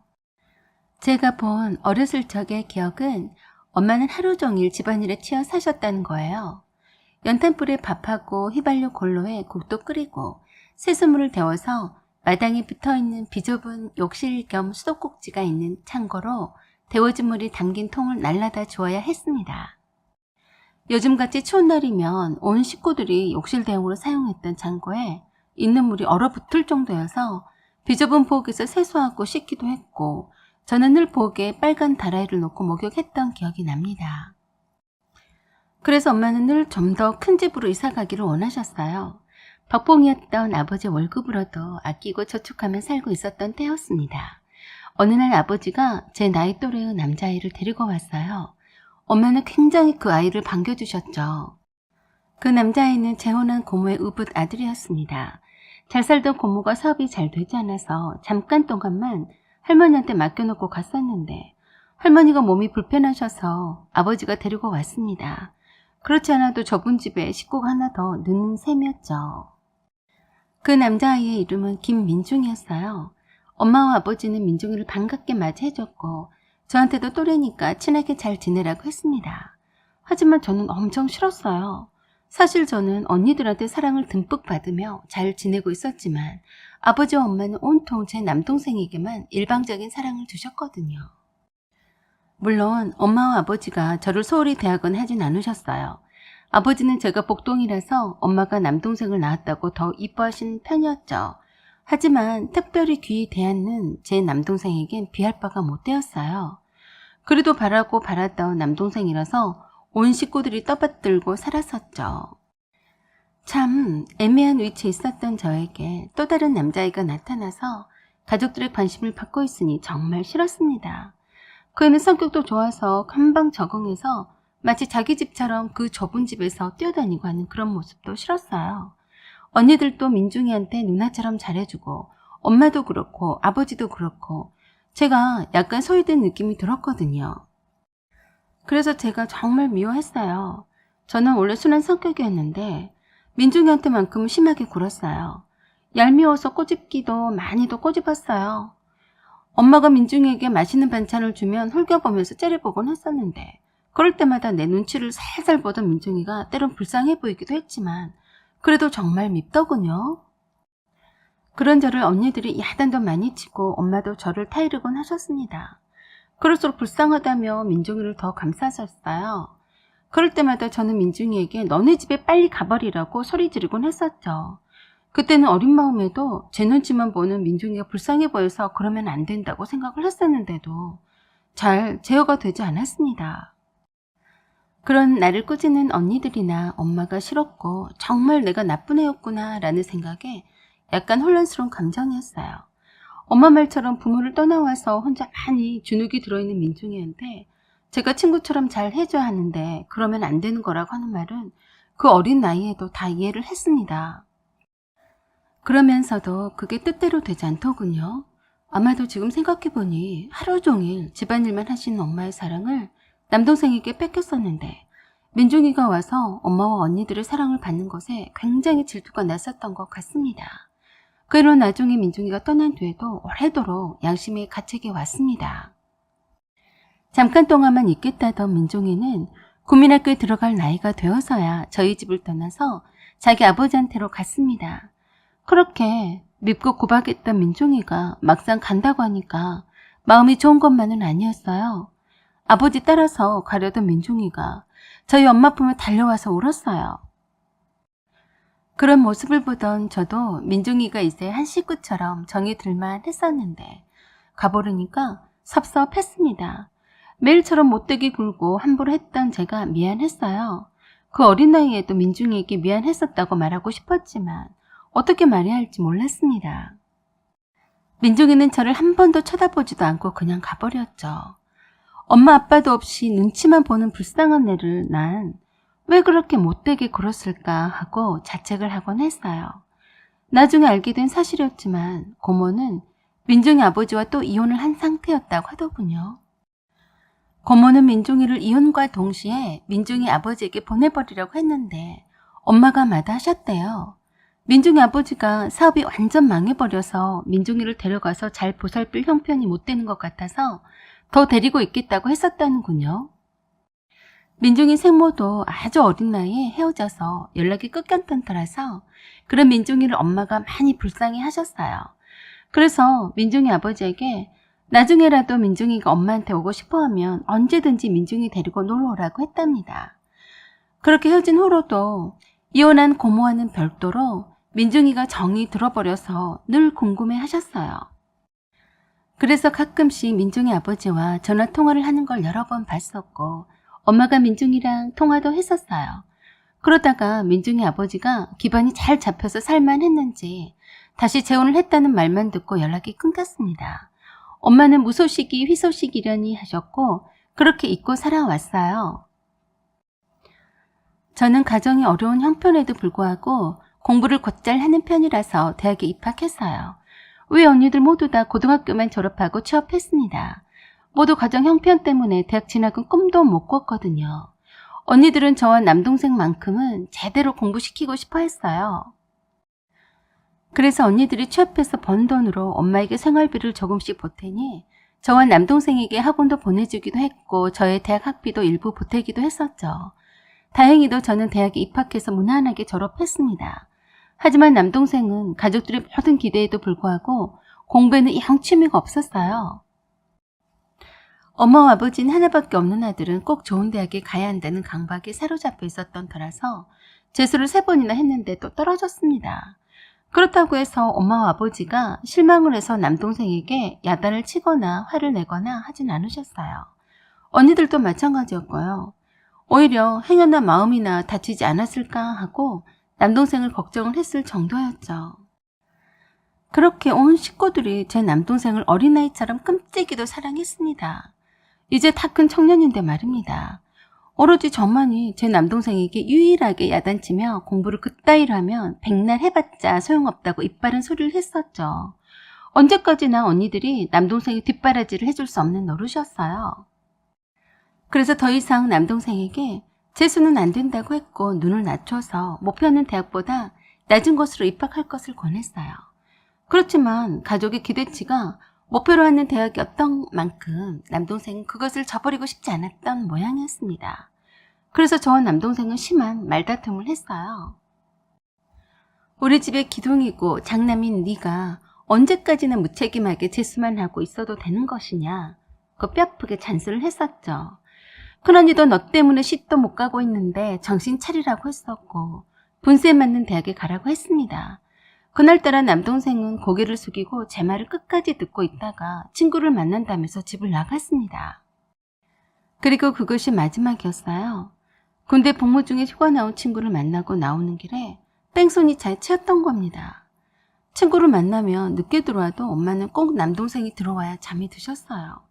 그날도 깨어있었던 엄마가 먼저 연락을 받았는데 얼굴이 하얘져서 말을 더듬더군요. 남동생은 그렇게 뜻밖의 사고를 당해서 수술 도중에 하늘나라로 갔습니다. 엄마는 처음에는 믿지 않으시다가 병원에서 쓰러지셨어요. 아버지는 남동생을 잃은 슬픔에 빠질 새도 없이 엄마가 정신을 잃고 한참을 제정신을 찾지 못해서 어쩔 줄 몰라 했고 그걸 지켜보던 저도 큰 충격에 빠졌었죠. 안녕이란 인사도 없이 이렇게 험하게 갈 수가 있는지 의심이 갔고 바로 그렇게 모질게 마구 퍼부었던 자신이 정말 미웠어요. 이렇게 저희 가족들 모두가 멘붕 온 상태에서 어떻게 멘탈을 잡고 있을지 모를 때에 한 청년이 제게 다가왔습니다. 그날은 남동생이 사고가 나서 하늘나라로 간 다음 날이었어요. 엄마는 링게를 맞으면서 누워 계셨고 저는 엄마 옆에서 정신이 반 나간 상태에서 훌쩍거리며 울고 있었습니다. 병실 안으로 누가 들어와서 옆에 있는지도 모른 채로 엄마 옆에서 엎어져서 훌쩍거리고 있었죠. 누가 제 어깨를 토닥거리는 것 같아서 돌아봤는데 모르는 사람이었어요. 그런데 그가 엄마한테 그랬어요. 엄마, 저 왔어요, 엄마. 낯선 청년이 엄마한테 엄마라고 부르는 것이 이상하다 했습니다. 그런데 정말 희한하게도 엄마가 희미하게 눈을 뜨더니 웃으면서 그랬습니다. 종수야, 언제 왔니? 마치 깨어있었던 사람처럼 남동생의 이름을 불렀어요. 네, 이제 금방 왔어요. 라고 하면서 엄마 손을 잡고 마치 남동생인 것처럼 다정하게 엄마를 바라봤습니다. 엄마는 그때부터 그 청년을 남동생이라고 여겼어요. 그는 다름 아닌 오래전에 헤어졌던 민중이가 소식을 전해 듣고 찾아왔던 거예요. 키도 크고 멋진 청년으로 성장을 해서 알아볼 순 없었지만 민중이는 저를 알아보고 제 이름을 불렀어요. 생김새로는 알아볼 순 없었지만 아마도 저일 거라고 생각했다더군요. 엄마는 충격 때문인지 남동생이 사고를 당했다는 것과 하늘나라로 간 사실에 대해서 잊고 있는 눈치였고 민종이를 남동생으로 착각했습니다. 민종이를 포함해서 모든 식구들은 엄마가 충격을 받을까봐 그러한 사실에 대해서 더 이상 말을 하지 않았어요. 엄마는 심장이 많이 안 좋은 상태여서 정신적인 스트레스를 받으면 안 된다고 했습니다. 그래서 민종이는 엄마 앞에서 남동생처럼 행동했고 정신이 없는 저희 가족들을 대신해서 뒷수습을 했어요. 아버지도 이렇게 힘들 때 민중이가 나타나서 힘이 되어주어서 많은 위로가 되는 듯 했습니다. 매일 병원에 와서 잠깐이라도 엄마와 얘기를 주고받고 가곤 했어요. 다행히 그 덕에 엄마는 퇴원을 할 수 있었고 통원치료만 받으러 다니면 된다고 했습니다. 그때까지도 엄마는 민중이를 종수라고 불렀습니다. 그리고 자연스럽게 저희 집에 살다시피 했어요. 엄마의 건강이 최우선이었기 때문에 엄마의 아들로 살았습니다. 민중이는 고맙게도 정말로 저희 엄마를 친엄마처럼 대했어요. 아버지도 그런 민중이를 보면서 큰 위안을 받으셨어요. 민중이는 그동안 훌륭하게 자랐더군요. 생모랑 아주 어렸을 적에 떨어져 지냈기 때문에 엄마의 정을 모르고 살다가 우리 집에 와서 엄마와 누나들의 사랑을 받고서 많이 그리워졌다고 했습니다. 저희 집을 떠난 후에도 그 기억이 떠나질 않았다고 했어요. 민중이 아버지는 늘 사업 때문에 바빴고 새엄마와는 대면대면해서 가족의 정이란 것은 없었다고 했어요. 민중이 아버지가 하시던 일이 다시 잘 되어서 경제적으로는 풍족해서 돌봐주는 일하는 아줌마가 있긴 했지만 늘 저희 가족이 그리웠기 때문에 그 먼 데서 집 앞에까지 찾아온 적도 있었다고 했습니다. 그때도 학교에서 돌아오는 저를 보고서는 그냥 단념하고 돌아섰다고 했어요. 단 한 사람, 제가 두렵다고 하더군요. 집에도 생각날 때면 한 번씩 엄마의 목소리를 듣고 싶어서 전화를 걸어보곤 했었는데 유독 엄마보다 제가 더 전화를 자주 받더랍니다. 그럴 때는 그냥 끊어버리기 일쑤였고 어쩌다가 엄마가 전화를 받는 날에는 기분이 째졌다고 하더군요. 항상 엄마라고 부르고 싶었는데 그러지 못했었다고 했습니다. 그렇게 가족이란 울타리가 그리웠던 민중이는 우리와 한 집에서 살게 되었어요. 엄마의 건강도 한층 더 나아지는 듯 했고 아버지도 민중이를 친아들처럼 여겼어요. 저와 민중이와도 처음에는 엄청 서먹했었는데 예전과는 다르게 제가 민중이한테 친절하게 잘 대해주니까 무척 고마워했습니다. 아니, 제가 먼저 고마워해야 맞는 거였죠. 우리 엄마와 아버지에게 친아들처럼 정말 잘 대해줬어요. 그 덕분에 남동생을 잃은 슬픔에서 빨리 헤어나올 수 있었던 것 같았습니다. 그렇지만 민중이를 그 옛날에 구박하고 미워했던 제가 선뜻 나서서 미안했었다고 말은 하지 못하고 속으로만 담고 있었어요. 대신에 그 옛날에 저와는 다르게 정말 잘 대해 주었습니다. 그러다가 듬직한 민중이를 그만 좋아하게 되어버렸어요. 어쩜 이렇게 멋있게 자랐는지 볼수록 진국이더라고요. 하지만 속마음은 드러내놓지는 않았어요. 그러던 어느 날이었습니다. 엄마 때문에 남동생에 관한 얘기는 꺼내지도 못했었는데 엄마가 저에게 그러더군요. 숙정아, 모레가 정수가 간 날이었잖니. 이젠 정수 보러 갈 수 있을 것 같다. 같이 가자. 라고 했어요. 저는 깜짝 놀랐어요. 엄마, 이제 기억이 나는 거야? 기억이 난 지는 한참 되었는데 표현을 하지 않았을 뿐이었고 민중이가 정수처럼 내 자식 같아서 멀어질까 싶어서 모른 척하고 계속 민중이에게 정수라고 불렀다고 했습니다. 이젠 담담히 하늘나라에 간 아들을 마주할 수 있다고 했어요. 저는 그런 엄마에게 역시 우리 엄마야. 엄마는 이겨낼 줄 알았어. 라고 하면서 안아드렸어요. 그때부터 엄마는 민중이에게 정수라고 불렀다가 민중이라고 불렀다가 했습니다. 엄마가 기억이 돌아오고 안정이 되어서 참 기뻤고 이게 모두 다 민중이 덕분이라고 생각해서 더욱 고마웠어요. 그래서 용기를 내어서 그 옛날에 그렇게 구박하고 미워하며 못되게 굴어서 참 미안했었다고 사과를 했습니다. 그러자 그렇게 말을 해줘서 고맙다고 하면서 드디어 마음을 터놓고 서로 말을 할 수가 있어서 참 좋다고 하더군요. 그런 후에 우리는 친구처럼 친하게 지내다가 연인 사이가 되었습니다. 그리고 모두의 축복 속에 결혼을 앞두고 있습니다. 민중이는 결혼 후에도 우리 엄마와 아버지를 모시고 함께 살자고 하더군요. 민중이 아버지는 새어머니랑 잘 살고 계시니 신경 안 써도 된다고 그러더라고요. 그렇게 민중이는 우리 부모님의 아들로서 사위로서 역할을 다하면서 살고 싶어 했습니다.